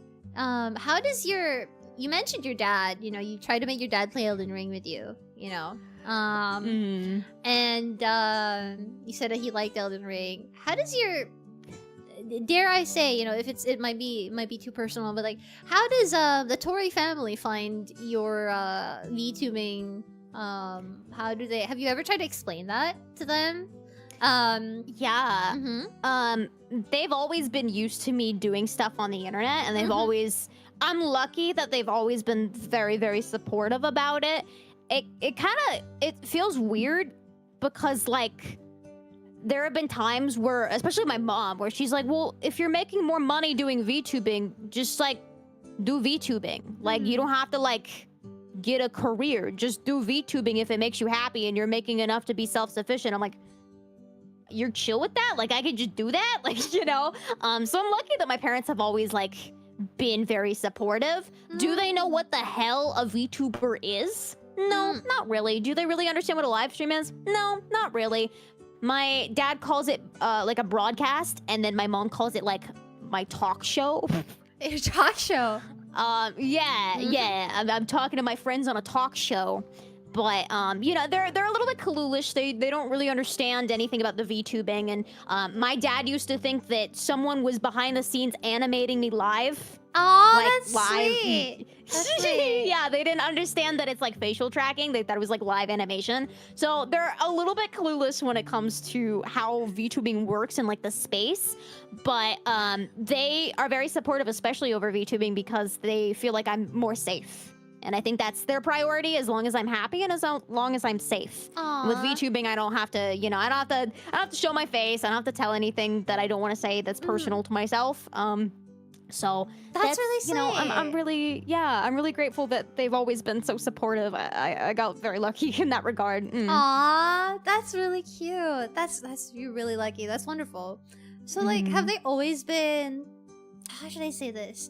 Were you always into like games? How did you even get, you know, into, you know, being into video games? Because people don't usually just start. Usually, people don't just start playing video games when they're older. Were you always into this when you were younger, or? Yeah. So I am an only child. I grew up pretty lonely, I guess. My parents were very busy. So I used games as a way to cope. I see. I would just like sit there, no brain, The Sims 1. The Sims 1. Is that your first video game? All day. my first real video game is The Sims 1. My first like video game is probably like a 2003 Care Bear type of like PC game. There's like Care Bears, Strawberry Shortcake. There's like, you know, old Putt Putt, Freddy Fish. But my first like video game, like, you know, like actual like franchise, I suppose, was The Sims. And it was The Sims because my parents loved The Sims so much. My mom loved The Sims. She would play it all the time. My parents would always tell me the story of like when they were dating. It was like 3 a.m. and my mom called my dad saying they had a baby, and it was like her talking about her Sims family. Oh my god. So yeah, my mom loves The Sims. She loves video games, but like old retro kind of old school escape room puzzle type video games. And then my dad is really the one that like got me into like gaming as a medium. He loves Nintendo. He loved Mario. I wanted to play like Cookie Mama, but my dad really was like, you're playing Mario, you're gonna play Mario and you're gonna like it. And lo and behold, I did like it. That is so sweet. I really, oh my god, I truly do feel like I was raised in a way partially by video games. Like I attribute a lot of my critical thinking skills to the games I was playing when I was growing up. Putt Putt, Freddy Fish. Like, I feel like those games really did help my problem solving. Did you ever play any of those games? I don't know what the hell I was doing. I think I was playing I think I was playing like freaking PopCap games or something. Like Zuma. Did you play like those like the child like Flash games? MMO? Yeah, like Flash games? Pop Tropica, Club Penguin. Oh my god, yes! Yes! Yes. I think I was a browser girly first before anything else. Yeah. For sure. Oh my god. That's really sweet. That is adorable. Yeah, gaming is it's been a really large part of basically my entire life. I kind of like suppressed a lot of that growing up though. I would say predominantly in middle school, high school. I really didn't find any friends that liked gaming. And when they said they liked gaming, it was like, I play Club Penguin. And it's like, well, but like, do you know what like Zelda is and like Mario? And they'd be like, no, that's like weird. That's like nerdy. So I don't know. I felt like kind of alienated a lot. Okay, I didn't have a lot of people to share. Yeah. I see. Oh, that's adorable. That is great. Wow. I think chat, we got some Oripa and Orima Oshis, you know. Oh yeah, they we got some people, you know. Yeah. They like them over me for sure. Dang. Yeah. She felt alienated and isolated. I see what you did there. Oh my god. You felt alienated and isolated. You got somebody said you got woohooed into existence. Oh my god. Ew. I hate you. You got the woohoo. The Sims woohoo. Oh my god, that's awful. Man. I hate that you brought that to my attention though. Beautiful. I'm gonna think about that. That is so, I don't like that. That is so cute. That is adorable. Yeah. I'm so jealous actually. I've never heard of anyone whose parents are that cool. That's crazy. So they're a little clueless in every other regard. Like they don't know much about the internet, much about stuff, but you know, somehow they got the game brain rot. I mean, I think that's something really special. I don't think a lot of people like get introduced to games because their parents were into it, even just a little bit, you know, just having for sure. Because like for me, it was my older brother. He you know, he let me like, you know, have the unplugged controller. They let me have the unplugged controller while you know, shooting zombies and stuff, and I grew up like being immune to scary things, I think, because of that. Oh, I see. Yeah, I got I wasn't allowed to play those games. Yeah. I see. Interesting. Oh, that's crazy. Whew. All right. So, I think for now we've gone through most of like the questions that I've been really interested to ask you, stuff that I'd really wanted, you know, to hear from you about. So I'd just like to do a little quick segment here, where we ask you some questions really quickly. Okay. Okay. It's not gonna be anything crazy. There's nothing gonna be. There's nothing. There's nothing inappropriate. There's nothing inappropriate. Okay. Nothing. Nothing sussy. Time to think fast. Time to think fast. Time to think fast. That's good, because I was thinking this stream was safe for work, especially when we were talking about Mesmer's 18 inches. I was under the impression that this stream was G-rated. Yes, we are. You know, that's the complication that sometimes I encounter. I think we get. I don't know if maybe that's just because of the English VTubing space being a certain way, but I think sometimes people come into my stream and kind of like have this expectation that, you know, like I might be a certain way, or like certain things are like just chill and fine, but I'm actually somebody in chat is gonna refute me here, but I'm pretty family friendly. You know, we're pretty tame here. We're pretty tame here.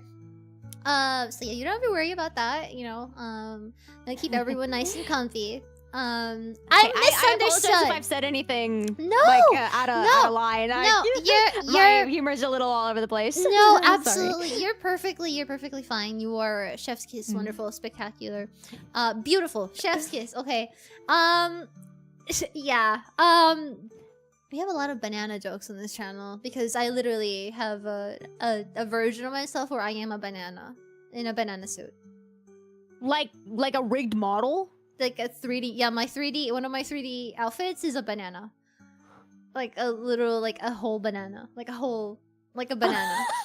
Like I am. I'm gonna have to see that. I'm gonna have to see that one. It's a whole banana. Yeah. That's awesome. Yeah. That's incredible. And it has physics, so. Oh, good. I'm glad the banana has physics. That's very important. Yeah, that's why. But, you know, anyway, as I was saying, this is a little quick segment where I'll just ask you a couple of questions. You just have to pick between two things. It'll be really quick. And, it's just, you know, we're just gonna ask about your preferences, I guess. Okay. Sounds good. What's your social security number? What are 3 numbers behind your credit card? What's your mom's phone number? Oh, Ayo? Has anyone actually asked that in chat? Has anyone ever asked that? Yeah. Really? Regularly, actually. Oh my god. Okay.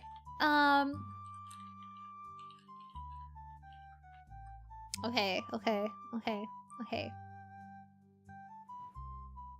These are questions without any context. They're not gonna be sussy. They're gonna be fine, and just answer them with the first thing that comes to your mind. Okay.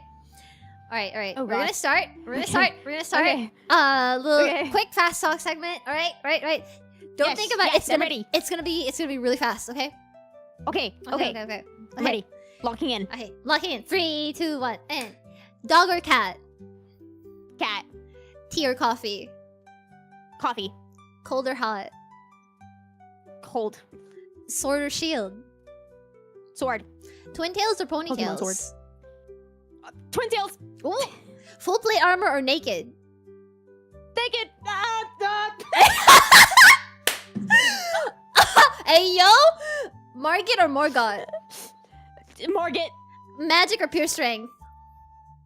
Magic. Outdoor or indoor? Indoor. Sweet or savory? Sweet. Black or white? White. Day or night? Day. Stockings or thigh highs? Thigh highs. Hey, long hair or short hair? Long. Long sword or short sword? Long. Great sword or long sword? Long. Hey yo! Okay, that's a little fast question segment. But here are a couple of more like questions. And you just have to answer the first thing that pops up in your mind. Okay. Okay. Where would you like to go on a first date? Picnic. Picnic. I see. If you had somebody coming over to your house, what would you give them as food? G Fuel. G Fuel! G Fuel! You have no food!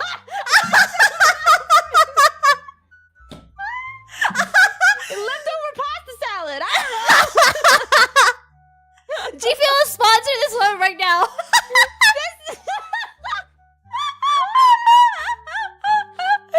I'm sorry. I'm looking at it on my desk. It's like directly in front of me. I'm rank. Oh my god. Pasta boiled in G Fuel. Hey, my guests eat good. My guests eat good. That's why I never leave my house, because the food is delectable. G Fuel all day, all night. Everyone. Oh my god. Picnic with G Fuel. Picnic with G Fuel. Romantic. Romantic. Are you interested? Are you interested? Have I sold you? Amazing. Get her on the sponsorship right now. Okay, the next question. What's the first thing you're doing when there's a zombie apocalypse? Dying. Who's the first thing you have to call in an emergency? The what is it? Who's the first person you call in an emergency? My mom. Aww. If you had 5 seconds to text somebody a last message, what would it be? Bye. Bye. Just like it's just nonchalant, no panic whatsoever.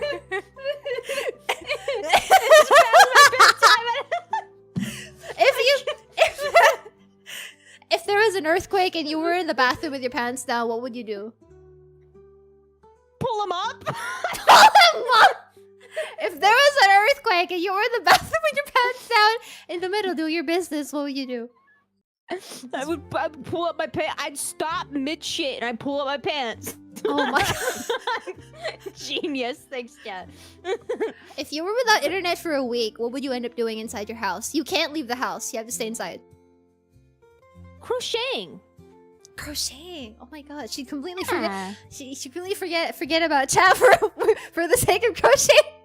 Never mind chat missing me for like no internet for 1 week. No internet.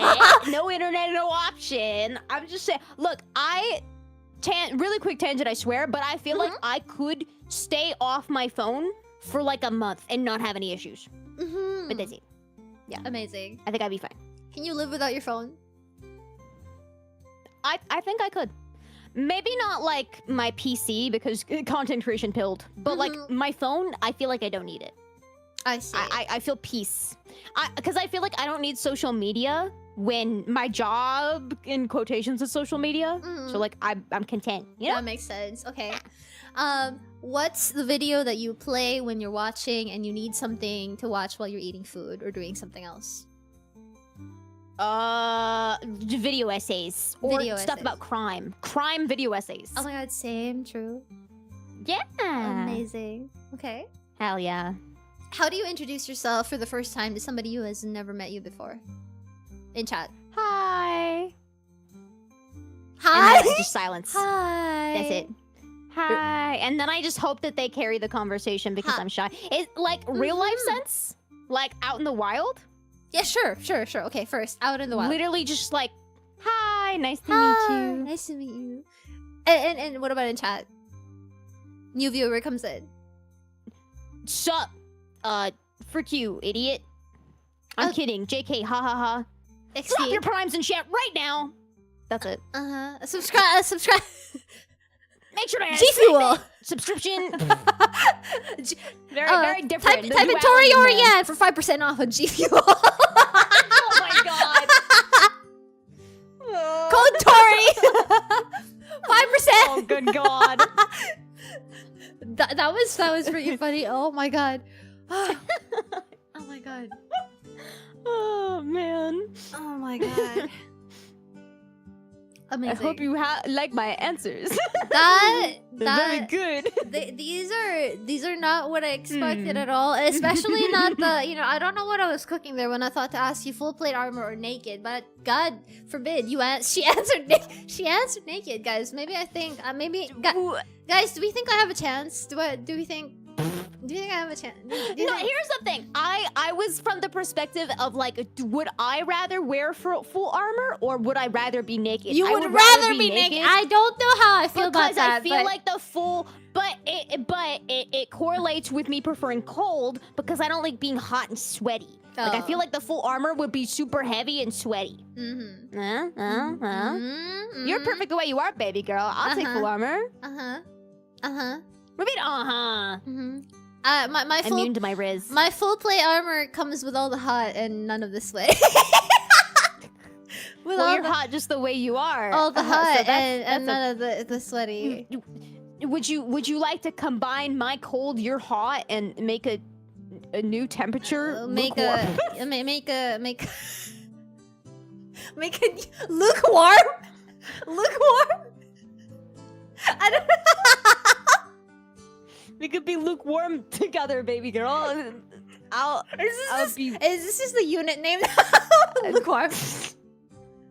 Lukewarm. Lukewarm. God. Lukewarm.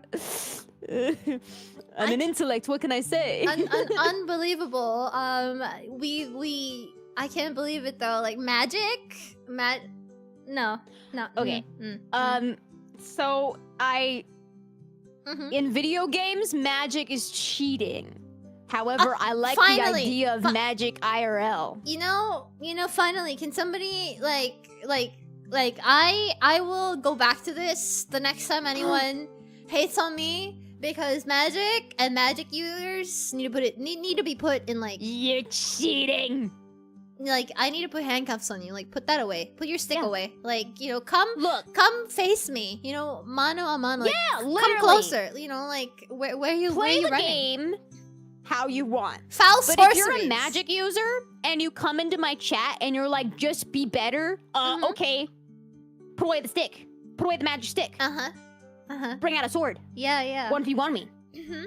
Yeah, I'm just saying magic is easier. I'm just saying, play the game how you want, but don't tell me that you're better than me if you play magic. Yeah, it's just like, abracadab on these, on these? Right here? How do we feel about spell swords? People want to know. The people wish to know. How do we feel about spell swords? It's still magic.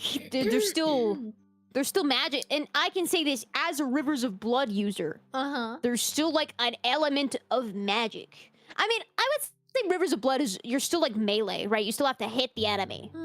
But a magic sword, like what is it? The Moonlight Greatsword, where you just get like range. Like you're not in the fight. You're like standing 50 yards away from the fight, going, "Hi, hello, over here. Here's my magic balls." Like, here's my magic balls. Here's my magic I didn't mean it in a lewd way. I just meant like the ball, like the blue ball. No, like I get blue balling people. Yep. In more ways than one, but Yep. No. Carry on. Have you seen the Barbie movies? No, I haven't. Like Oh my god, I have not. Well, there's a quote that I say in chat a lot where there's a magical fairy thing from the Barbie movies, and she goes, balls. What? And now I'm gonna say it. I quote that on the disc. So I wanted to preface that before I said balls in your ear, just so you knew like the context behind it. Okay. Thank you for explaining. Yeah. Thank you for explaining. You're welcome. That. I'll be sure to send you I'll send you a link. Actually, you can keep talking, but I'm gonna send you the Barbie balls link so you know that I'm not crazy. The Barbie balls link. Okay, we're gonna Barbie. Show me them balls in the DMs. Oh, I would love to. Show me the balls in the DMs. Thank you for the balls lore. This is important information, Okay, for some reason I can only find it as an excerpt of a Curtis Connor video, but I swear here, I got you. It's okay. Ignore we can look this up. Curtis Connor there, but here. I can't Balls. Oh! It's true, Raian. Tori is an appreciator of I balls of all see. sizes. So, you know, if you ever hear me go balls, it's not me saying balls sensually, it's just I'm referencing a Barbie movie. This is fine. I mean, I think you're perfectly fine. You're still safe, absolutely. Because like every time, one of the things I say and my chat says is that you know, the game is hard, but I'm harder. I am hard already. Wait. Raian Valerius has officially like been that. ball-pilled. I've been ball pilled. I've been ball pilled. I've been ball pilled. There's context. The balls need context. You can't just bring out the balls without context. Balls need context. The balls. I like a little context with my balls, Jess. Balls. Okay, ladies and gentlemen, and fellow attack helicopters, you know, you can't just bring out the balls. Before you bring out the balls, bring out the context first, okay? Please. I like a little foreplay before my balls. A little Barbie movie with the balls. A little Barbie movie with the balls. The context is I'm stored gonna in the swap balls. out my picnic. I'm swapping out my picnic date for a Barbie movie watch along, so they understand all of my brain rot quotes come from Barbie movies. Amazing. I'm swapping it. I have no idea that a Barbie movie would. I'm taking that clip. I'm adding that to like I don't know, like a short in the future. In the future. Balls, and then there's another quote that I do all the time. My chat will know it, but of course. It's like a giant snail, and she very sensually goes, but of course. A giant. It's a giant snail, and she goes, but of course. This And is terrible. Amazing. Yeah, those are my two vocal tics coming from Barbie movies. Oh, my vocal tick is just it's I don't even know where it comes from, but my vocal tick is like hard or your mom. Literally in like every sentence. Yeah. You know? Yeah. I feel like I need to say I'm hard more often. I feel like that's a good one. Yeah, you know, if ever you find yourself losing confidence and losing a bot, like you're struggling, you're spending like a couple more hours than you think. No, you gotta tell yourself, you know what, this game is hard, but I'm harder. You know? Yeah, I do quite like that one a lot. Raian up, as I I- like to say. I like that one quite a lot, actually. I do like that one. With my hardness and your balls, we will conquer anything. Oh my god, that's so complimentary. romantic. It's so... Together we're you're Luke, I'm warm. We're I'm Luke. I'm Luke. See, some Lukes say some Luke. Hold on, there's a joke here. Some Lukes get told I am your father, but something daddy. I don't know. There's a joke here. There's a joke here. Something daddy. Scrub daddy. Something Luke, I am your daddy. Scrub there's daddy. something here. That's the only daddy we're getting in here. Scrub daddy. Oh no, that's actually from me playing another Crab's Treasure. But Scrub that's daddy. in a dream. But yeah, my chat funded Scrub Daddies for me. So you know, Beautiful. there's. Yeah, but you know that wonderful. That sounds like another show I name. It's like I'm Luke and she's warm, and together we are. We're a show where we make incredibly lukewarm takes about. Wait, that's kind of fire. That's kind of a show just about like the most lukewarm takes ever. About everything. Guys, I think if global warming was real, it would be bad. Yeah, Guys, I think if the Earth was round, that would be cool. Oh my god, this is like we gotta do something about it. We gotta make something. We gotta. This needs to happen. At least one episode, please. I love the idea of just like the most like generic takes ever. Guys, pizza is pretty good. It's so stupid. Guys, you know, I Oh my think the God. internet is really useful. You know? Guys, I'm glad that someone invented Google.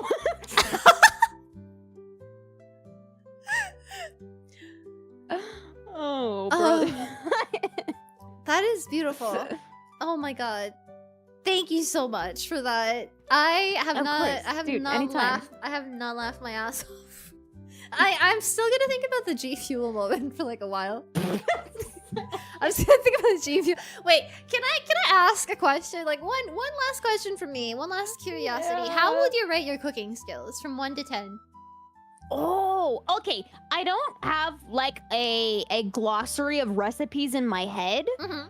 but I'm good at following recipes. When I have a recipe presented in front of me, Mm-hmm. I make pretty good damn food. So I would say on my own, if I had to freeball it, probably like a 4. But if I'm presented with a recipe, I don't know, 7. I 8? see. Okay. She can cook. You know, just so we can get the G Fuel thing out of the way. You know, she's not about to cook you the G Fuel. She's not about to cook you G Fuel tendies. Chat. You know, I just don't have any food in how my many, house. how many currently. recipes are there that involve G Fuel? Oh, she can actually. At least You can 3. actually make At food. least 3. You can actually Yes. make food. If there's no can, recipe, you can yeah. get G Fuel. G Fuel. If G there's Fuel a girl. will, there's a way. I see. Ugh. Well, you're better than I am. You know, at least we Oh, got you the can't G cook? Fuel clarify out of the way. No, because I've been on my cooking arc recently. Oh yeah. I've been on a cooking arc recently, and I showed this to chat ages ago, but Mhm. there is this thing that we call the forbidden banana.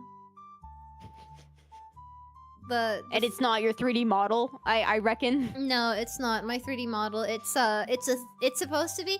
It was supposed to be like bananas covered in like brown sugar, like you know, like yeah, like caramelized brown sugar. But then I fumbled everything so hard, so it looks like bananas with motor oil. Your chat is collectively saying, "Oh no, oh no, oh no." It looks like bananas covered in motor oil.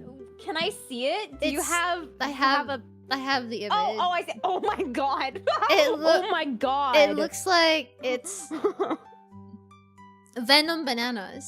Venom Oh my god. venom- yeah, ve- literally. venom bananas. Imagine the umami. No, it wasn't. To be fair, it was brown sugar that got burnt, which is why it ended up looking like it's not actually like literally black in real life, but it looks like that in the photo. So it's worse.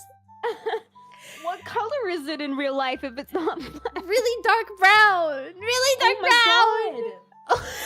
my god. Wow. You had when a you better said response. like to it. caramelized banana, I was expecting something, but it wasn't. It It yeah. wasn't. Yeah. Why did you keep wow. going after burning the brown sugar? It was burnt and I had to stop there. It just ended up that way. That's just how it is.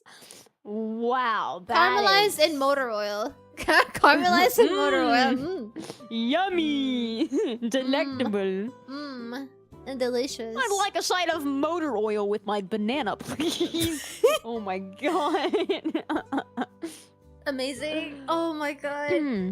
Thank you so Good much God. for sharing so much of yourself, your community, and your story, and all of your wonderful takes. I have been so excited and so nervous for this for the longest time. I've been planning this talk show for like months, like maybe even last year, I'd say, but I never got the confidence to just ask people that I really thought were cool and really wanted to talk to and learn more about and feature, I think. So I'm really thankful that, you know, you're here, and thank goodness I took the, you know, the initiative and got myself out there, got the courage to ask you. I've always been meaning to. Thank you for accepting. Thank you for being our guest No, again. absolutely. And if I can say, like, I know when we first hopped in call, you were saying a little bit that you have a little bit of social anxiety, but like, the talk show flowed so naturally. Like, you did absolutely wonderful. Your questions were really good, and just the way that you were able to like move the conversation through was really natural and really well done. And I'm really excited to see what you do in the future, because I think what you have going is a really strong formula. And yeah, it's an absolute honor to be invited on. Thank you so much. I'm so glad you that, so that you much. asked. That means it means so a lot much to me. That means so much coming from you. I think, you know, you're one of the really unique VTubers that I've seen out there. I say this a lot, but I like to watch people because I also I feel like I'm somebody who doesn't necessarily watch other streamers as much. I'll watch videos, but because I like to think about what I can do better, you know, so sometimes I'll watch and I'll be like, wow, that's really creative, that's really interesting, they're so funny, they're so like, I never thought of that before. This person is so like unique, so interesting, and I would get hooked, you know, like I tune in to you, and because I love watching people who play games that I love because it's fun sharing that. So you know, when I first saw you, I was like, oh, she's really like, there's something about her that's like really interesting, and I really wanted to like you know, hear you talk more about yourself and like you know, just feature you, because I think you're really interesting. So thank you so much for being here. It means a lot, and you know, your lovely comments mean a lot to me. And I wish you the best. We wish you the best moving forward, and we're looking forward to, you know, the many more things, the many more memes, all the rotating, all the many ways, all the rotating. Yeah. Thank you so much. Thank it was an absolute blast. I'm so glad to have been able to hop on. And if you ever want to talk Soulslikes on or off stream, you know how to reach me. I'm always available. And hell, even if you want to, you know, play a Soulslike on stream or something, you know how to reach me. I am so happy to have friends that enjoy Soulslikes as much as I do. So yeah, it was a pleasure. It was a blast. Thank you so much. Thank you so much. Again, guys, course. this is our guest Tori, Oriane. If you have not heard of her yet, please go check her out. Her socials are linked. Okay. Drop those primes in chat right now. drop the code, you know, the code, the Tori Oriane for 5% on GPU. Oh my god. Yay! Good God. That was beautiful. Check out her socials. Everything from her X/Twitter, YouTube, Twitch, TikTok, everything is linked below. Please go check her out, subscribe, like her videos, check out her lives. She's got a weekly schedule going. Please, she's really cool. Go check her out. And yeah, thank you so much. I hope you had a blast. I had so much fun. I really did. It's really lovely to talk to you and your community. Thank you so much, guys, for being so supportive of her. And thank you for being here and engaging with us on the show. I hope that this is not the last time we will see Luke and Warm on this channel. Well, yeah, we have a group name. Well, now we have to stream together again. We have to. The return of Luke and Warm. You know. Yes, Luke and Warm part absolutely. 2. Yeah, thank you so much. I guess that's it for us today on this episode 2 of the Late Night Show with Raian and Valerius. Yay! Standing ovation! Standing ovation! Clap, clap, clap, clap, clap, clap, clap, clap. Yay! Oh my god. Thank you so much. I had a blast, and I look forward to all the cool content you do in the future. Thank you. Likewise. All right, guys, that's gonna be it for us today. And like and subscribe if you enjoyed. Like and subscribe Tori as well. Follow her on Twitter. And don't forget to drink your G Fuel. Just kidding. Oh my god. Sorry. We'll see you in the next episode, and have a great night, morning, afternoon, whatever time of day it is for you. Bye. Thank you. Bye bye. Bye bye. Bye bye.